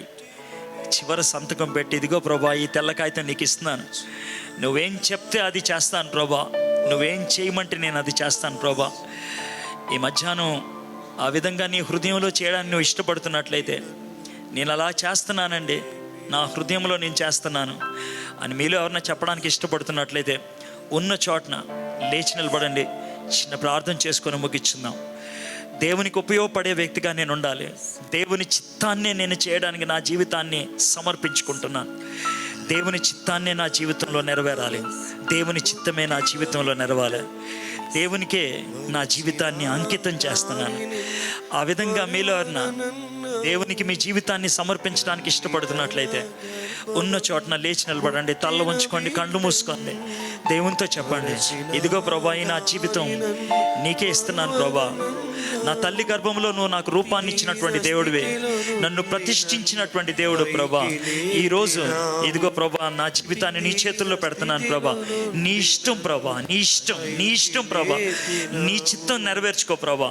నాయన, నన్ను నీకు సమర్పించుకుంటున్నాను ప్రభా. నన్ను అభిషేకించు ప్రభా, నన్ను ఆశీర్వదించు ప్రభా, నన్ను బలపరచు ప్రభా. నువ్వు నాతో ఎక్కడికి నన్ను వెళ్ళమంటే నువ్వు నాతో వస్తే నేను అక్కడికి వెళ్తాను ప్రభా. నేను ఎవరితో మాట్లాడమంటే నేను వాళ్ళతో మాట్లాడతాను ప్రభా. ప్రభా, నన్ను నువ్వు వాడుకో తండ్రి. యూజ్ మీ ఓ లార్డ్, యూజ్ మీ ఓ లార్డ్, నన్ను వాడుకో ప్రభా. ఇంకెవరు ఉన్నారా? నేను ఒక్క అవకాశం ఇచ్చి నేను ముగిస్తాను. Thank you so much. ప్రార్థన చేసుకుందాం. మా దేవా, మా ప్రభా, మీకు వందనాలు, మీకు స్తుతులు, మీకు స్తోత్రాలు చెల్లిస్తున్నాను ప్రభా. ఇర్మియా జీవితాన్ని నుంచి నువ్వు నాతో మా అందరితో మాట్లాడావు, నీకు వందనాలు. ఈ లేచి నిలబడినటువంటి నీ బిడ్డల్ని నువ్వు చూస్తున్నావు ప్రభా. You are seeing them. నాయన, ఈ దినం వాళ్ళు నిలబడ్డారంటే అది నీ యొక్క చొరవను బట్టి జరిగింది. You wanted them to get up, you wanted to have an encounter with them. నువ్వు వారిని ఈరోజు కలుసుకోవాలని ఇష్టపడ్డావు ప్రభా. అందుకే వాళ్ళని ఇక్కడికి తీసుకొచ్చావు, వాళ్ళతో నువ్వు మాట్లాడావు ప్రభా. ఈరోజు వాళ్ళతో ఒక పార్ట్నర్షిప్ కుదరాలి ప్రభా. ఈరోజు వారితో ఒక కావనెంట్ రిలేషన్ ఏర్పడాలి ప్రభా, ఒక సంధి ఏర్పడాలి ప్రభా. నువ్వు వాళ్ళు కలిసి ప్రభా ఈ సమాజాన్ని ఉద్ధరించాలి ప్రభా. ఈ సమాజాన్ని మార్చే వాళ్ళుగా ఉండాలి ప్రభా. నాయన, వాళ్ళు ఎక్కడికి వెళ్తున్నా, ఏ స్థితిగతుల్లో ఉన్నా ప్రభా, నీ యొక్క చిత్తపు కేంద్రములో అమర్చబడగలిగినట్లు ప్రభా వాళ్ళని ఆశీర్వదించమని అడుగుతున్నాను. ఇబ్బందులు గుండా ఒకవేళ అనుమతిస్తున్నట్లయితే ప్రభా, దిగజారిపోకుండా చేయి ప్రభా, నీరసించిపోకుండా చేయి ప్రభా, ఓడిపోకుండా చేయి ప్రభా, డిప్రెషన్లోకి వెళ్లకుండా చేయి ప్రభా, ఆదరించు ప్రభా, లేవనెత్తు ప్రభా, బలపరచు ప్రభా. నీ సాక్షులుగా, నీ బలమైన సాక్షులుగా వారిని వాడుకోనమని యేసు ప్రభు దీవెనామమున వేడుకుంటున్నాం తండ్రి. ఆమేన్. దయచేసుకోవచ్చు.